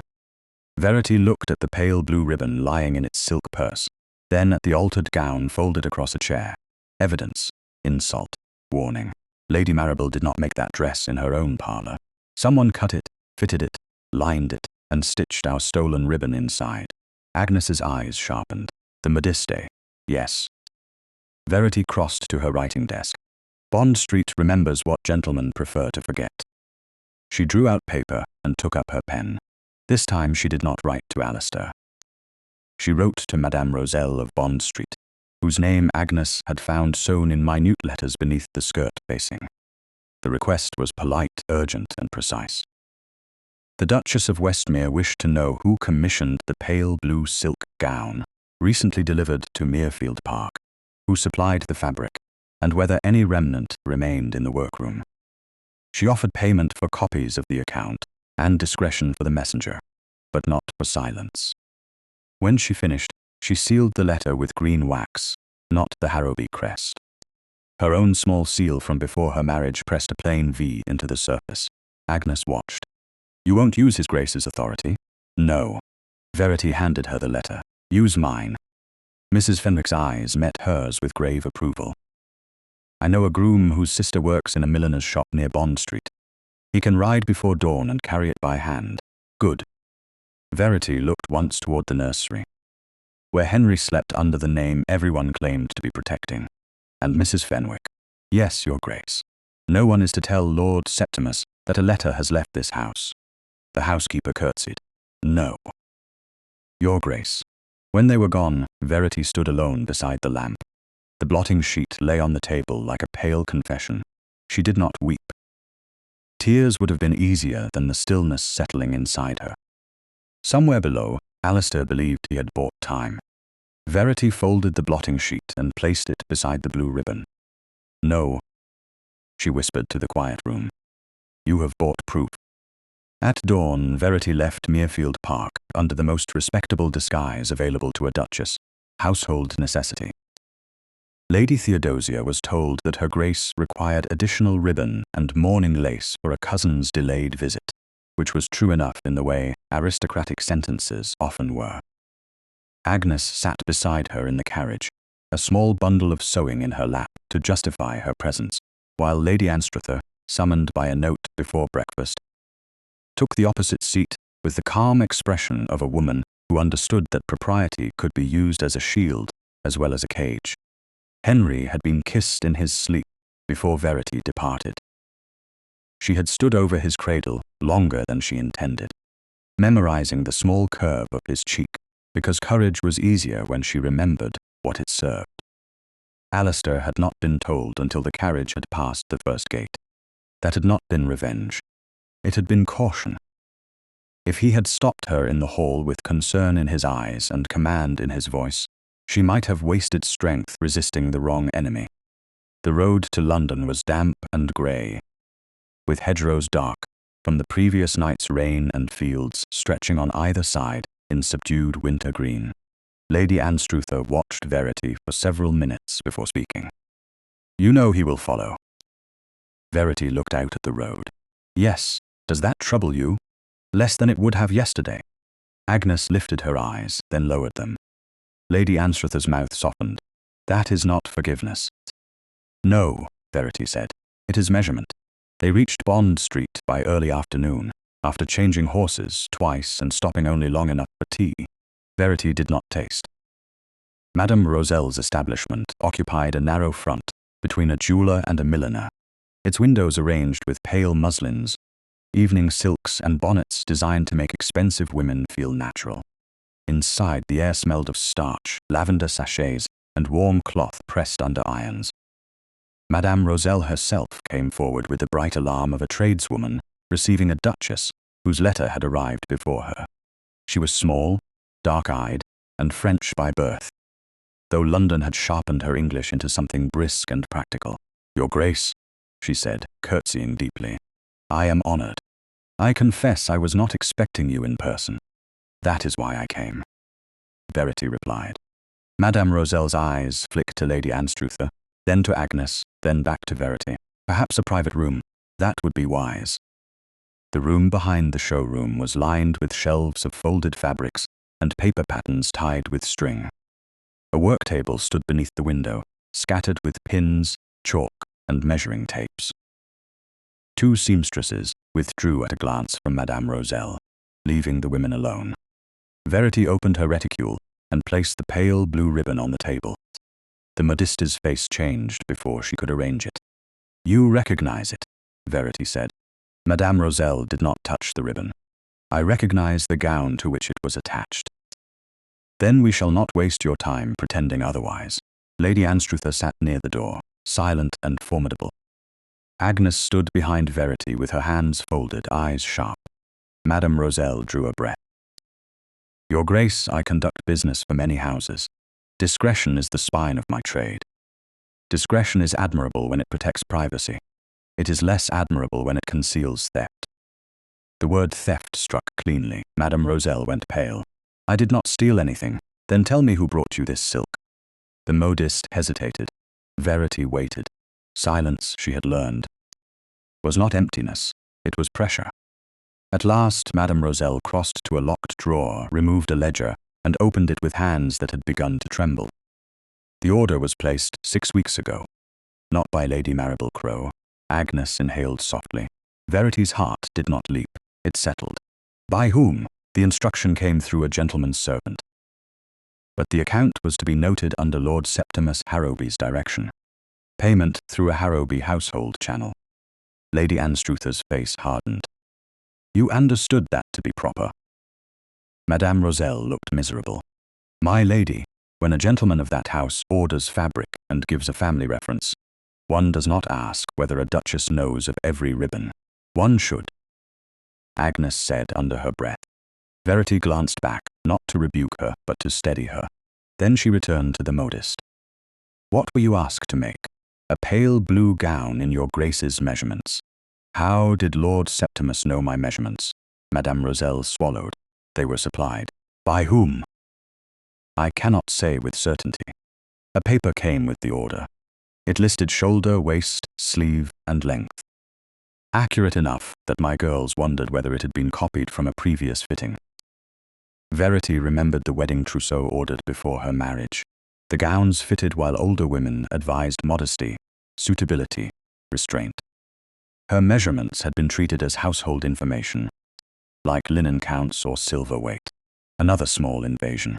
Another key handed away because no one thought her body belonged first to herself. Continue, she said.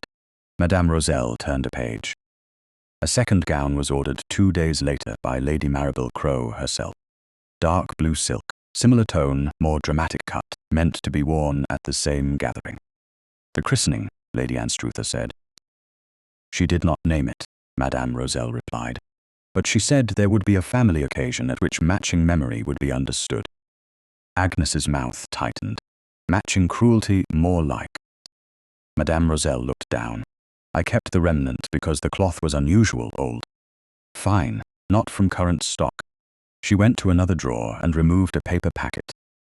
From it she drew a strip of pale blue silk no longer than Verity's hand. Along one edge, faded but unmistakable, ran the same tiny Harrowby mark. Verity touched it with one finger. Her anger did not flare. It focused. You will give me that, of course, Your Grace, and a copy of the ledger entry. The modiste's eyes widened. Your Grace, if I provide account records, I may lose noble clients. If you do not, you may be named as the woman who concealed the misuse of nursery silk tied to the heir of Westmere. Madame Roselle sat slowly. Lady Anstruther leaned forward. Madame, Her Grace is not threatening your livelihood. She is offering you the opportunity to preserve it through truth. The modiste looked from one lady to the other, then nodded. I will copy the entry. While she wrote, Verity stood by the table with the remnant beneath her hand and understood the full shape of the insult. It had not been a jealous woman's impulse. It had been designed, her measurements stolen from domestic records. Family silk taken from a locked chest. A darker gown planned to echo hers before witnesses. A note written to wound where Alistair had left silence. Every stitch had been an argument that Verity was not mistress of her own house. A carriage stopped outside. Hooves struck the street. Agnes looked toward the window and stiffened. Your Grace. Verity did not need to look. She knew before the shop bell rang. Alistair entered the private room moments later, without hat or gloves. Rain dark on the shoulders of his coat, and restraint carved into every line of his face. Verity. Madame Roselle rose so fast that her chair scraped the floor. Lady Anstruther did not rise. Your Grace, she said to him coolly. How fortunate. You have arrived after your wife obtained the truth. The rebuke landed. Alistair accepted it with a bow of his head, then turned to Verity. I came to ensure you returned safely. Not to stop me? No. The answer came at once. I have done enough stopping. Verity searched his face. There was no anger there. Fear. Yes. Fatigue. Shame. Something worse than shame, because it had begun to understand itself. She lifted the remnant. The dress was commissioned through Lord Septimus's instruction. Lady Maribel ordered the darker gown to match it. My measurements were supplied from household records. Alistair looked at the marked silk, and the blood seemed to withdraw from beneath his skin. He planned all of it with her. Madame Roselle stepped forward, holding the copied page. Your Grace, the ledger. Verity took it, then surprised herself by handing it to Alistair. Not because she surrendered control, because truth no longer required hiding from him to remain hers. He read it in silence. I sent a letter last night, he said. Verity's face did not change. I know. His eyes lifted. Of course you do. Mrs. Fenwick is loyal to the house. She has only recently been given reason to believe I am part of it. He closed his eyes briefly, as if the words had struck where no public accusation could. I thought I was protecting Henry. You were protecting silence. Yes. The admission was quiet. Madame Roselle looked down at her hands. Lady Anstruther studied the wall with sudden interest. Agnes watched Verity, waiting to see whether pain would become forgiveness merely because a man had named it. Verity did not offer him that rescue. Alistair folded the copied ledger page carefully. You were braver with the truth than I was with my own name. The room stilled around the sentence. Verity felt it touch her, not as repair, but as a key that might one day fit a door. Before she could answer, the shop girl knocked and entered with a card on a tray. Forgive me, madame. This was delivered for her grace. Verity took it. There was no signature, only a line written in a hurried hand. Lady Maribel will speak tonight at Lady Anstruther's dinner. She has a letter with his grace's seal. Lady Anstruther rose. My dinner is in 3 hours. Alistair's expression hardened. A letter? Verity looked at him. Did you write to Maribel? No. Then someone has written for you. The remnant of blue silk lay between them on the table, small, faded, and damning. Verity folded the warning card beside the ledger copy. Then we shall not return to Hampshire yet. Alistair met her eyes. What do you intend? To attend dinner, she said. And this time, Westmere, you will not buy silence before I have finished speaking. Lady Anstruther's dinner had been planned as a respectable gathering of county neighbours and London guests, lingering after the christening. But by the time Verity entered the drawing room that evening, it had become something sharper than hospitality. The same faces were there. The women who had watched her walk through the chapel in pale blue silk. The gentleman who had pretended not to hear the whispers. The vicar's wife, pale with concern. Lady Theodosia, rigid with family dread. Lord Septimus stood near the mantel, smiling into his wine as if scandal were merely another form of weather.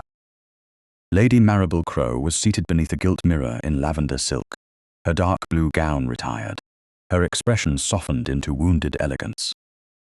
She looked less like a woman preparing an attack than a woman prepared to survive one. That, Verity thought, was the danger. Alistair stood beside Verity at the threshold, his black evening coat still damp at the hem from their hurried arrival. He had said little on the drive from Bond Street. Not because there was nothing to say, but because silence between them had changed. It was no longer the old neglectful silence that left Verity alone with questions. It was the silence of a man holding himself back because he had been asked to. Before they entered in Lady Anstruther's small antechamber, Verity had shown him the Modesty's copied ledger, the remnant, and the warning card once more. If she produces a letter, Alistair had said, I will deny it at once. No, Verity had answered. He had looked at her then, startled by the firmness. Verity. If Maribel speaks falsely in my name, then let her speak far enough for everyone to hear the shape of the lie. You would risk the room believing her? The room already believed enough to whisper over my child's christening. She had folded the copied ledger into her reticule. Tonight I need you beside me, not in front of me. That had cost him. She saw it in his hands, in the set of his mouth, in the way his gaze went briefly to the door, as if every instinct in him wished to enter first, and clear the danger by force of rank. "And if she wounds you?" he had asked. "Then, don't mistake my wound for your command." He had lowered his eyes. "I won't." Now, as they crossed Lady Anstruther's drawing room, every gaze measured the distance between them. It was not much. A few inches of air, a shared pace, a pause at the same chair. Yet in rooms like this, inches spoke.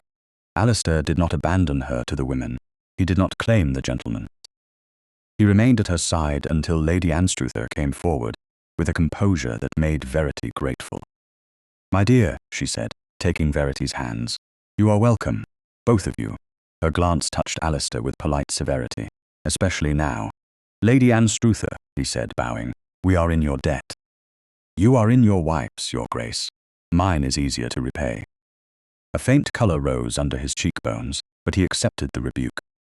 Verity felt the small shift in him and did not look away from it. Maribel rose only when propriety required it. Her courtesy was perfect.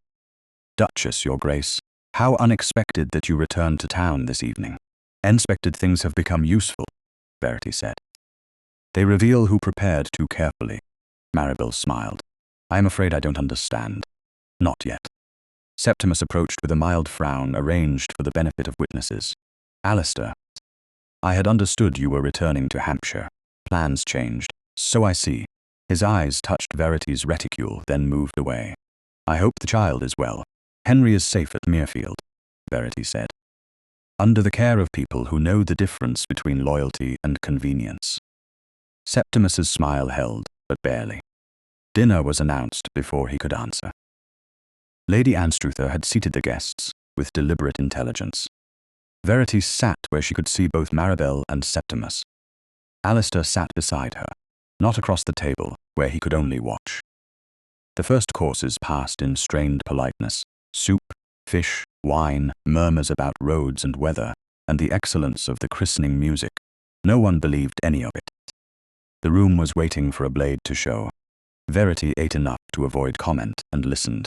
Maribel was patient. Septimus was too patient. That told her the forged letter existed. It would not be offered crudely.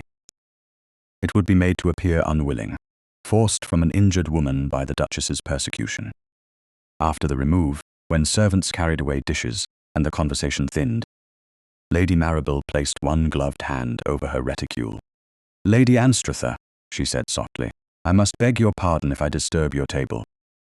But there is a point at which silence becomes an invitation to further cruelty." Lady Anstruther looked at her across the candles.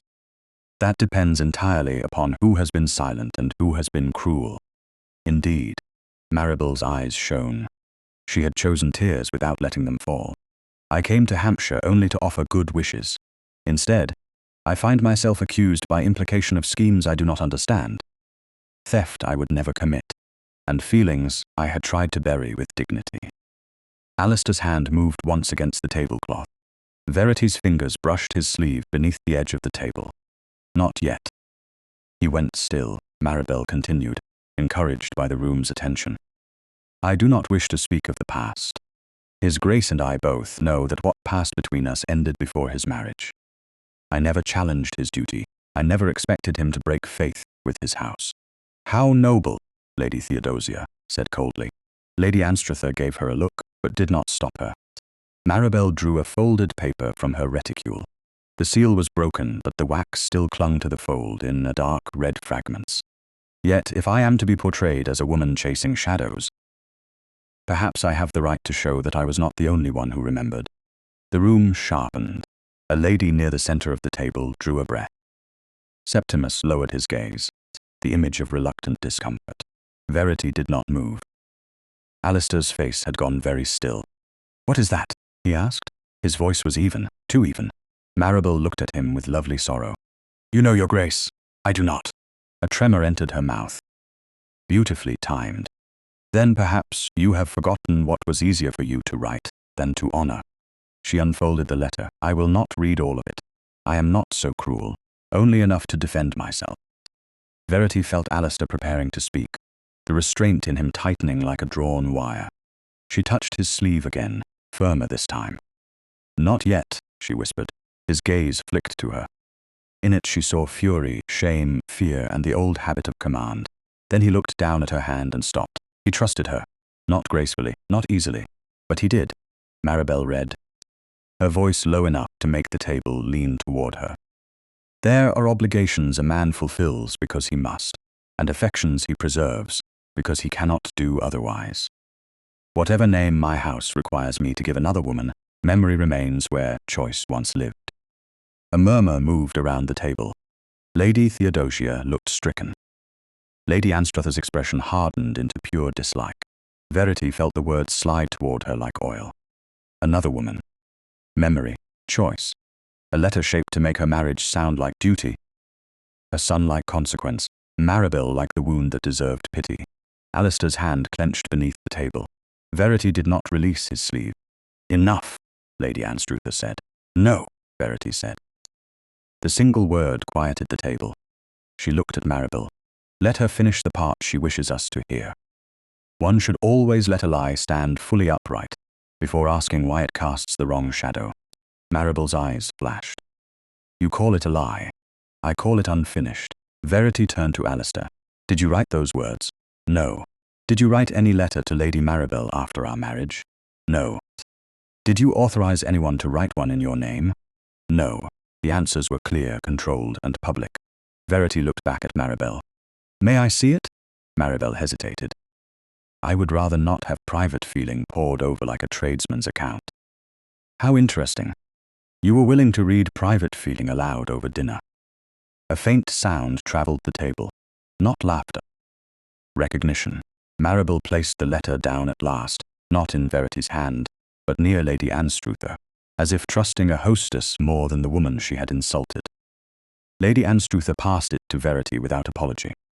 Verity did not read the lines first. She looked at the paper, good quality. The hand was close to Alistair's but more decorative, too eager in the downward strokes. Then her eyes moved to the wax. The red seal bore the ducal crest of Westmere, but something in it felt wrong. Not false, old. She had seen the current seal impressed on letters to stewards, tenants, and London tradesmen. Its edge was sharper, the coronet slightly altered after Alistair inherited. This seal had a heavier base and a flaw near the left side of the shield. A flaw she had noticed once on a cracked seal lying in the back of Alistair's desk drawer during her first month as Duchess. Then it had disappeared. She set the letter flat beneath the candlelight. This is not His Grace's present seal. Septimus lifted his head. Seals are often replaced. That proves nothing. I had not finished. Verity looked at him. How eager you are to answer questions not yet asked. His mouth closed. Alistair leaned closer and she saw recognition strike him. That seal went missing months ago, he said, before Henry was born. Maribel's face remained composed, but the pulse at her throat moved. Verity heard the room shifting with them now, away from pity, towards suspicion. The letter had been meant to isolate her. Instead, it had brought one more hidden object into the light. She placed it beside her reticule, where the Modistes' copied ledger waited. Lady Maribel, she said, her voice steady enough to carry to the far end of the table. Why does your letter bear a ducal seal that vanished from my husband's desk months before my son's christening? The silence that followed was not polite. It was hungry.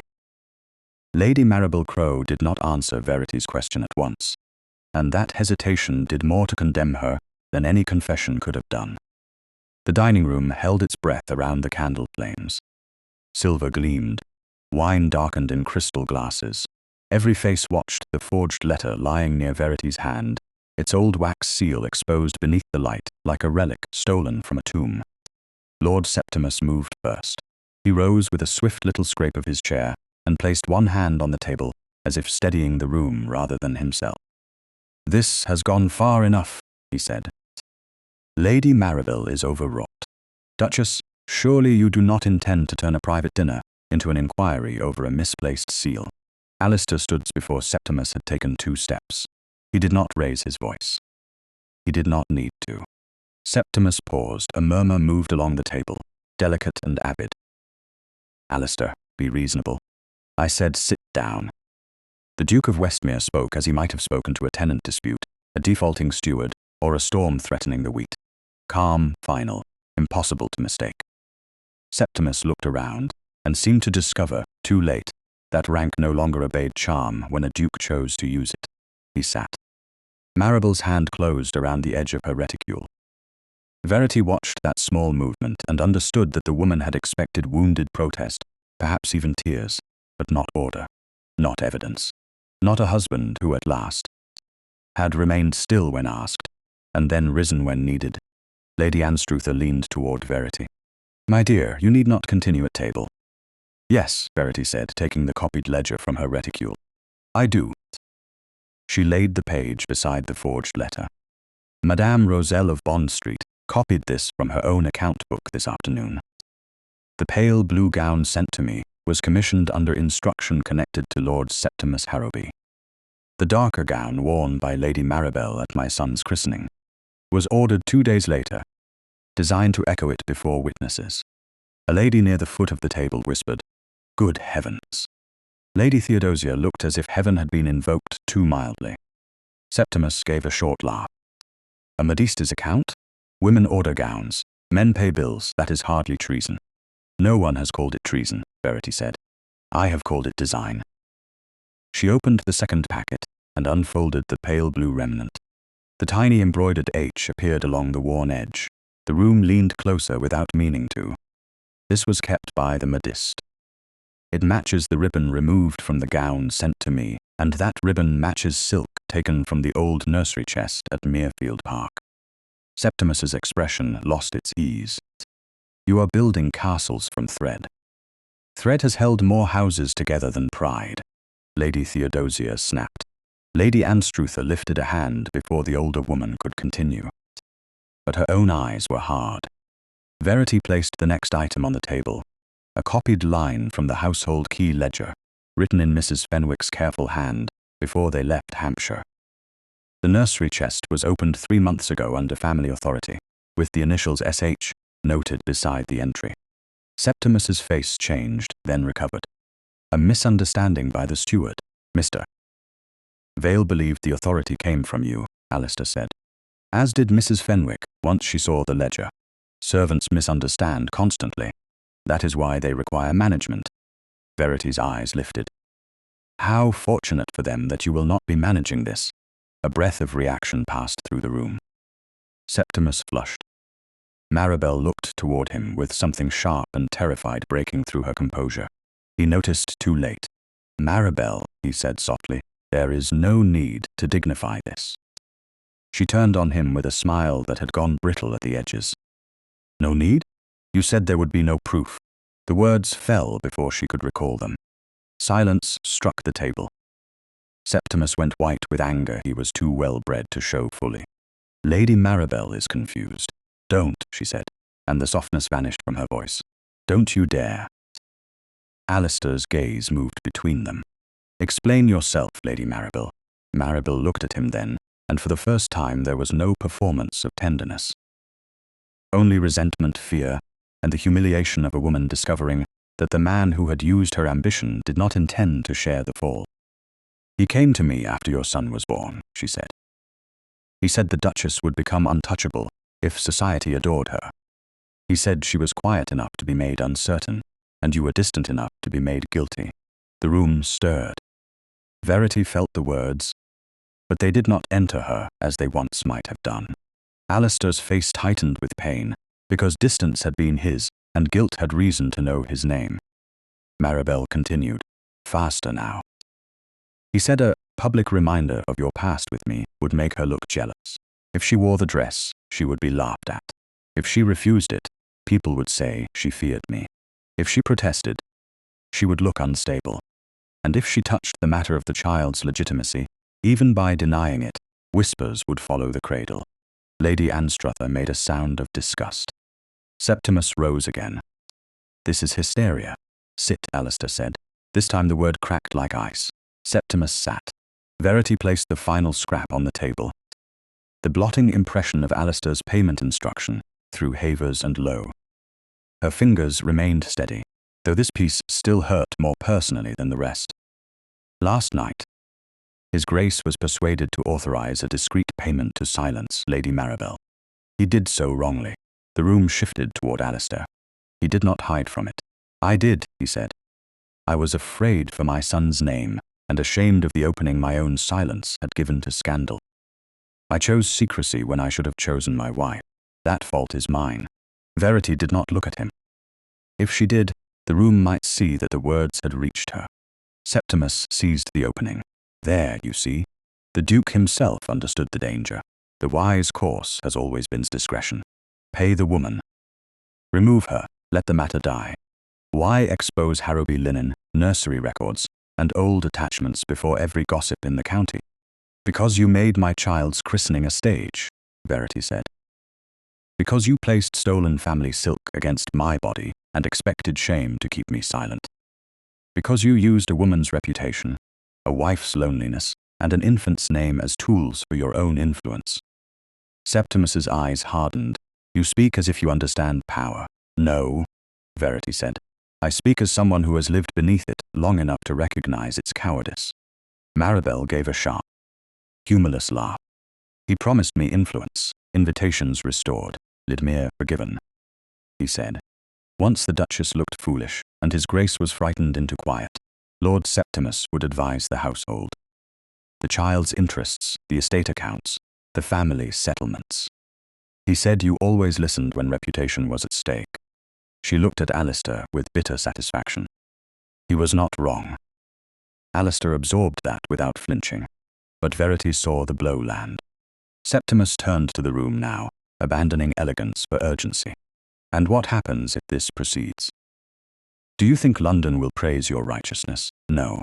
It will devour the story. The Duke's former attachment, the Duchess's blue gown, a forged letter, the heir's christening. You will stain the house of Harrowby to punish one unfortunate judgment." Alistair's hand rested on the back of his chair. "No family name is worth my wife's humiliation or my son's danger." The room went utterly still. Verity looked at him then. She could not help it. He was not speaking to soothe her. He was not speaking to appear noble. He was burning the old protection in front of everyone who had lived by its warmth. Septimus stared at him. "You would choose public shame? I choose truth before rot." Alistair turned to Lady Anstruther. "Forgive me for the burden placed upon your table. It will not continue here. Truth is not a burden." "Your Grace," she said. "Only the lies that make it necessary." He inclined his head, then addressed the room with the full authority of his rank. "Those present witnessed enough at my son's christening to understand why this cannot be dismissed as private discomfort. Tomorrow, after Sunday chapel at Muirfield Park, the matter will be addressed before the necessary witnesses. The family solicitor will attend. Mrs. Fenwick and the steward will be heard only where their testimony is required. No servant will be sacrificed for a gentleman's deceit." Verity felt Lady Theodosia's eyes on her, and this time they held no correction. Maribel sat back, pale and silent. Septimus looked as if the floor had shifted beneath a house he thought he owned. Alistair picked up the forged letter and placed it beside Verity's evidence, not over it, not taking it from her, but adding his weight to hers. "Duchess," he said, his voice lower now, "may I escort you home?" Then she looked at her husband. "Yes," she said, "but tomorrow, Westmere, I speak." Alistair bowed his head before the watching room. "Yes," he answered, "you do." By Sunday morning, Muirfield Park had learned a new kind of silence. It was not the hush of ceremony, nor the cold restraint that had greeted Verity when she first entered the house as a bride. It was the silence of people waiting for truth to choose a door and walk through it. After chapel, no one drifted toward breakfast with easy chatter. Lady Anstruther remained beside the vicar's wife. Lady Theodosia moved like a woman whose pride had been forced to kneel before fact. Lord Septimus stood near the passage with his gloves in one hand and his smile arranged for escape. Lady Maribel Crowe, pale beneath her veil, had come because absence would have confessed too much, and presence, she still hoped, might preserve something. Verity watched them from the chapel step with Henry in her arms. The child had been brought down only for a moment after the service, wrapped against the mild chill. and he stared solemnly at the stone angels above the door, as if they were the only sensible witnesses present. Alistair stood beside her, close enough that no one could mistake where he had chosen to place himself. Yet he did not touch her, not without permission. That restraint, more than any public declaration, told her he had understood part of what must be repaired. "Are you ready?" he asked quietly. Verity looked from Henry's dark lashes to the family gathered beyond the passage. "No," she said. "But I will not wait until readiness is used against me." His eyes moved over her face. "Then we begin." The drawing room had been arranged without the appearance of a court, because Verity had insisted upon that. No raised chair, no spectacle. Only a long table near the windows where evidence lay in orderly sequence. The family solicitor, Mr. Havers, sat with his papers closed. Mrs. Fenwick stood near the door, grave and composed. Mr. Vale, the steward, looked as if sleep had not found him. Agnes waited upstairs with Henry once Verity surrendered him to the nurse. Though the blue ribbon's absence from Verity's wrist felt almost like a pulse missing. When everyone was assembled, Alistair moved to the head of the table, then stopped. He turned instead and stood beside Verity. A murmur passed through the room and died. "Before her grace speaks," he said, "I will say what must be said by me. My silence allowed old rumour to become a weapon. My distance from my wife gave wicked people room to imagine she stood alone. When Lady Maribel's insult reached this house, I saw scandal before I saw injury. When danger touched my son's name, I tried to buy silence before truth. That failure is mine." Lady Theodosia closed her eyes. Maribel looked down. Septimus stared at the carpet as if it had become fascinating. Alistair continued, his voice level and stripped of ornament. "No servant will pay for that failure. No woman in this house will be asked to carry shame for the comfort of the Harrowby name. The Duchess will speak now, and she will not be interrupted." Verity felt the room turn toward her. For nearly a year, she had been seen as useful, appropriate, quiet, fortunate, and newly maternal. Now they looked at her because they had to hear her. She placed one hand lightly on the table beside the ribbon. "This began with a dress," she said. "That is what some of you wished to believe. A jealous gesture, a feminine discomfort, a delicate matter best ignored. But the dress was never only a dress." She lifted the pale blue remnant. "This silk was taken from the old nursery chest at Merefield Park. Mrs. Fenwick, will you confirm it?" The housekeeper stepped forward. "I will, Your Grace." The late Duchess had the silk marked after his Grace's birth. It was preserved for Harrowby christenings and kept locked in the old nursery chest. "Was it given to Lady Maribel Crowe?" "No, Your Grace." "Was it given to any modiste?" "No, Your Grace." Verity laid the remnant down and lifted the key ledger copy. Mr. Vale, who ordered the chest opened, the steward's face tightened. I entered that it was opened under family authority. Lord Septimus Harrowby's initials were given to me.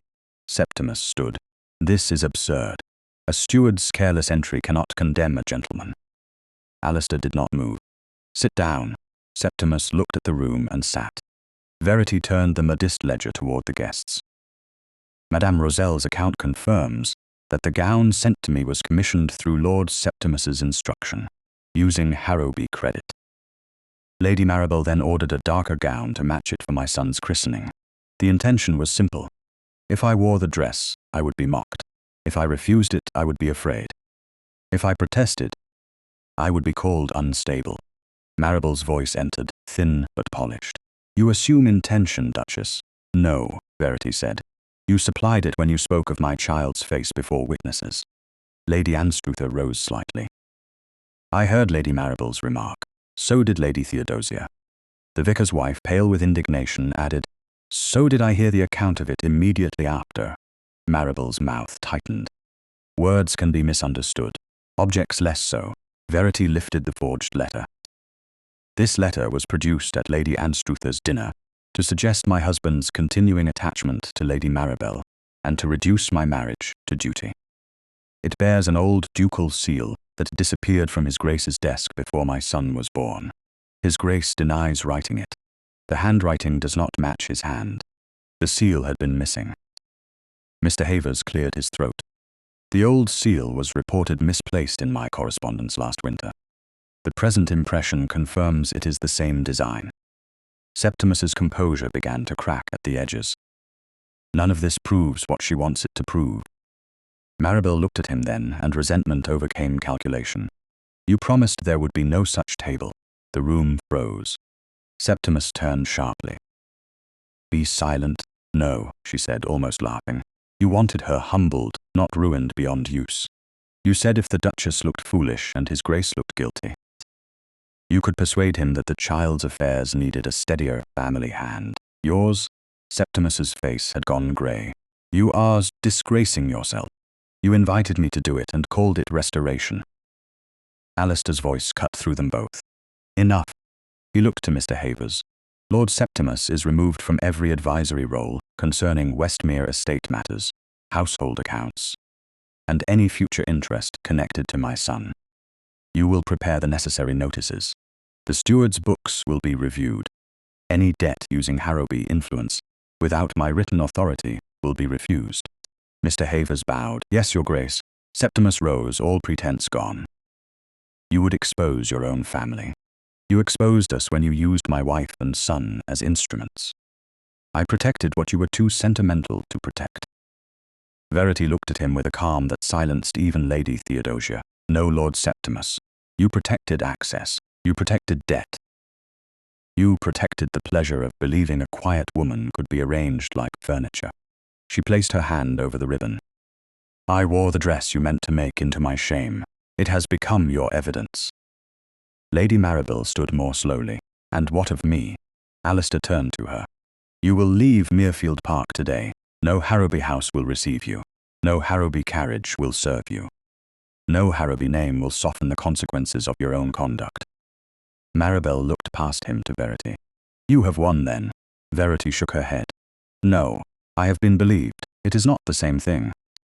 Something in that answer reached the room more deeply than triumph would have done.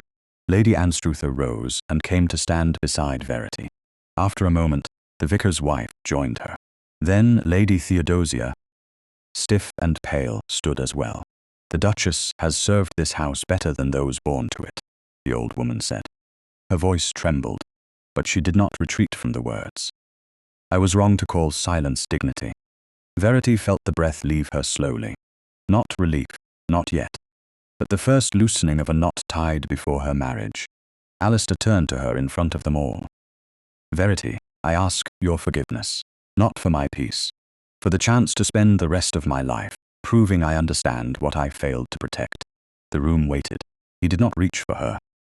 He did not demand mercy, because he had finally done justice. Verity looked at the blue ribbon, the table, the witnesses, the villains stripped of elegance, and the husband who had at last placed truth above reputation. I will not have my son inherit a house where women are protected only after they are wounded, she said. If forgiveness comes, it will come into a changed house. Alistair bowed his head. Then I will change it. When the room emptied, it did so without the usual rustle of gossip. Septimus left with Mr. Havers following. Maribel passed through the door alone. Her beauty no longer enough to carry her, Lady Anstruther pressed Verity's hand once and went. At last, Verity took the blue ribbon and walked back through the quiet corridor to the chapel. She stood beneath the same window where morning light had struck her dress the day before. The ribbon lay across her palm. No longer hidden, no longer harmless. Behind her, footsteps stopped at the threshold. Alistair did not enter until she turned.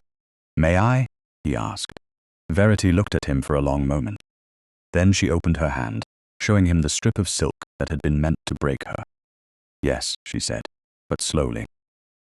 3 weeks after Lady Maribel Crowe left Muirfield Park in a hired carriage, with no Harrowby footman attending her, the house learned to breathe without listening for scandal at the door. The change did not arrive with trumpets. It arrived in smaller corrections, which Verity trusted more. The nursery passage now held a proper ledger where every key was signed and returned. Mr. Vale had been replaced in the household accounts by a quiet man recommended by Mr. Havers and Mrs. Fenwick no longer needed to ask twice before a servant's word was believed. Lady Theodosia still corrected flower arrangements and table placements, but when she spoke to Verity now, she waited for an answer. That, in its way, was almost a revolution. London had done what London always did. It had whispered first, judged next, and then pretended it had always known where virtue stood. Lady Maribel's calling cards were returned from drawing rooms that had once welcomed her beauty, as if beauty were a character reference. The Countess of Lidmer sent a stiff letter expressing regret for any discomfort caused by her daughter's misjudgment, which was not an apology, but was near enough to one that Lady Theodosia read it aloud twice and called it a collapse in satin. Lord Septimus Harrowby retired to a smaller property in Dorset after Mr. Havers discovered enough irregular promises to make his presence at Muirfield impossible. His creditors, no longer softened by the shadow of the Duke of Westmere, became much less patient. No one used the word ruin at breakfast. They did not need to. Verity did not rejoice in either fall. She had wanted justice, not the flavor of bitterness left too long on the tongue. Some mornings, while Henry kicked beneath his blanket and scolded the ceiling with increasing authority, she found herself thinking of Maribel not with pity, but with a hard, clear sadness. A woman taught to survive by being desired had chosen to wound another woman where love should have stood guard. That did not excuse her. It explained only why punishment alone could not make the world kinder. So Verity did something more difficult than triumph. She made the house safer. The first new rule was that no servant could be dismissed without 2 witnesses and written cause. The second was that nursery stores belonged under the authority of the Duchess, not whichever male relation spoke most confidently near a ledger. The third was not written anywhere, but everyone understood it. Silence would no longer be mistaken for peace. On a mild afternoon near the end of the month, Verity sat in the nursery with Henry's memory book open on her lap. The room had changed since the christening, not dramatically. A new screen stood near the window to soften draughts. A rocking chair had been moved close to the fire, because Alistair had noticed that Verity preferred to sit there when Henry would not sleep. A small bell pull had been repaired after Agnes mentioned that the nurse had waited nearly 10 minutes for help one night because the old cord had frayed. None of these things looked like romance to anyone who had not lived without attention. To Verity, they were sentences in a language Alistair was only beginning to learn. Henry lay awake in his cradle, kicking with the solemn industry of a future duke, displeased by his own feat. Agnes folded linen near the press and smiled each time he made a sound. "He'll be rolling himself out of blankets soon," she said. "Then the blankets must prepare themselves," Verity replied. "He has inherited determination from both sides." Agnes's eyes danced. Poor blankets. Verity looked down at the memory book. Its pages held the formal records expected of a child of House Harrowby: his birth date, his christening date, his godparents' names, a lock of dark hair tied with white thread, the pressed myrtle from the chapel flowers. Yet the page before her remained blank because she had saved it for something no former Duchess had been expected to record. Truth. The blue ribbon lay on the table beside the book, washed, dried, and pressed flat. Without the dress, without Maribel's card, without the hidden seam, it looked almost innocent, a narrow strip of old silk, nothing more, nothing less. Verity lifted it carefully. The worn edge brushed her finger like a question that had finally been answered. A knock sounded at the nursery door. Agnes glanced toward Verity, then opened it. Alistair stood outside, not entering until Verity looked up. He had changed as much as a man like him could change in 3 weeks, which meant he still stood straight, still dressed as if discipline had buttons, and still carried the authority of the duchy in the set of his shoulders. But he had learned to pause at thresholds. "May I come in?" he asked. Agnes lowered her head and gathered the linen. "I'll take these to Mrs. Fenwick." Verity did not miss the tactful speed with which she vanished. "You may," she said. Alistair entered and went first to the cradle. He always did now. Henry regarded him with grave suspicion, then seized one of his father's fingers when Alistair offered it. The Duke of Westmere, who could silence a room by standing, became very still beneath the grip of 5 small fingers. "He is stronger," Alistair said. "He has been practicing on my lace, a worthy opponent." Verity watched him bend over the cradle, and the tenderness that moved through her was cautious, but no longer frightened of itself. He did not ask whether she forgave him each day. He did not burden her with his remorse, as if she must mend it for him. He attended, he listened. He put things right where he could and named what could not be undone. It was not a grand gesture, it was harder. He came to the chair beside her and saw the ribbon. His expression shifted. "Today, yes. Would you rather be alone?" Verity considered the question. Once, she would have said yes, because solitude was safer than wanting company that might not remain. Now she looked at the empty place beside her and found the answer had changed, not completely, but enough. "No." He sat. Not too close, close enough. Verity threaded a needle with pale silk. The act required concentration and she was grateful for it. "I do not want this hidden in a drawer," she said. "Nor do I want it displayed like a trophy. What do you want it to be?" "A record." Alistair looked at the blank page. "Then it belongs there." She began to sew the ribbon into the book, using small, careful stitches at the corners so the old silk would not tear. Alistair watched in silence, and for once the silence did not ask her to disappear. It held space. When the ribbon was fixed, Verity took up her pen. The words came slowly, but they came. The day truth entered this house, she let the ink dry before closing the page halfway. "It is not the whole truth," she said. "No," Alistair replied. "But it is the part Henry will need first." She looked at him. "And what part is that?" He kept his eyes on the book. That his mother was not protected because she was fragile. She was honored because she was right. Verity's throat tightened.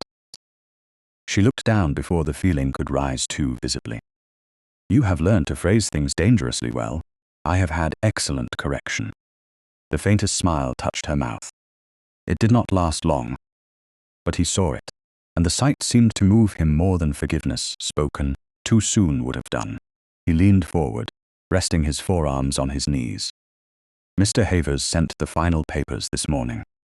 Septimus is removed from every trust connection.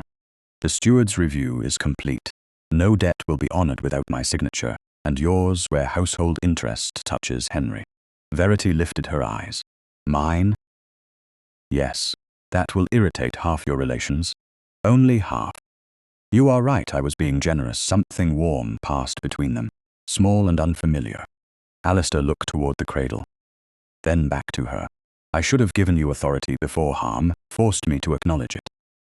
"Yes," she said. The answer was gentle, but it did not soften the truth. "You should have." He bowed his head once. "I know." Verity laid the pen down. "Alistair." He looked at her quickly, perhaps it's because she had not often used his given name without pain beneath it. "I'm listening," he said. The contraction, simple and human, might have undone her more than any formal vow. "I do not want to live forever inside what happened." His face changed, but he did not interrupt. "I also will not pretend it was only a misunderstanding that passed. I wouldn't ask that. You did once, in a way, yes." His voice lowered. "I won't again." Henry made a sound then, indignant and sleepy, and both of them turned. Verity rose, but Alistair was closer. He looked at her first, asking permission without words. She nodded. He lifted the child with careful awkwardness, as though holding a future and a forgiveness too delicate to claim. Henry settled against his shoulder, one fist pressed to the black wool of his coat. The sight struck Verity in the center of her chest. For so long she had imagined this room as hers alone, because loneliness had taught her to own what comfort remained. Now the room seemed larger, not because Alistair had entered it, but because he had not tried to possess it. He stood beside the cradle, holding their son, waiting for her. "Verity," he said, "I cannot ask you to begin again as if the first year did not happen." "No," she crossed to him. "You cannot." "Then let me ask for something smaller." His eyes held hers steadily. "Let me begin tomorrow better than I began yesterday. And when I fail, let me hear it, before silence teaches us both the wrong lesson again." Verity looked at the man she had married. The Duke who had failed her, the father holding their son with reverence, the husband learning that protection without respect was only another form of control. Love did not arrive in her like a song. It returned like warmth to chilled hands, painful because feeling had come back.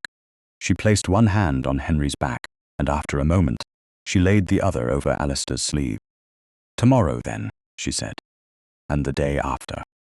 Slowly. Alistair's breath left him as if he had been granted more than he deserved.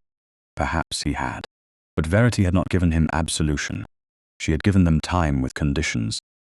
And for the first time in her marriage, those conditions included her dignity. Outside the nursery window, late afternoon light spread across the lawns of Muirfield Park.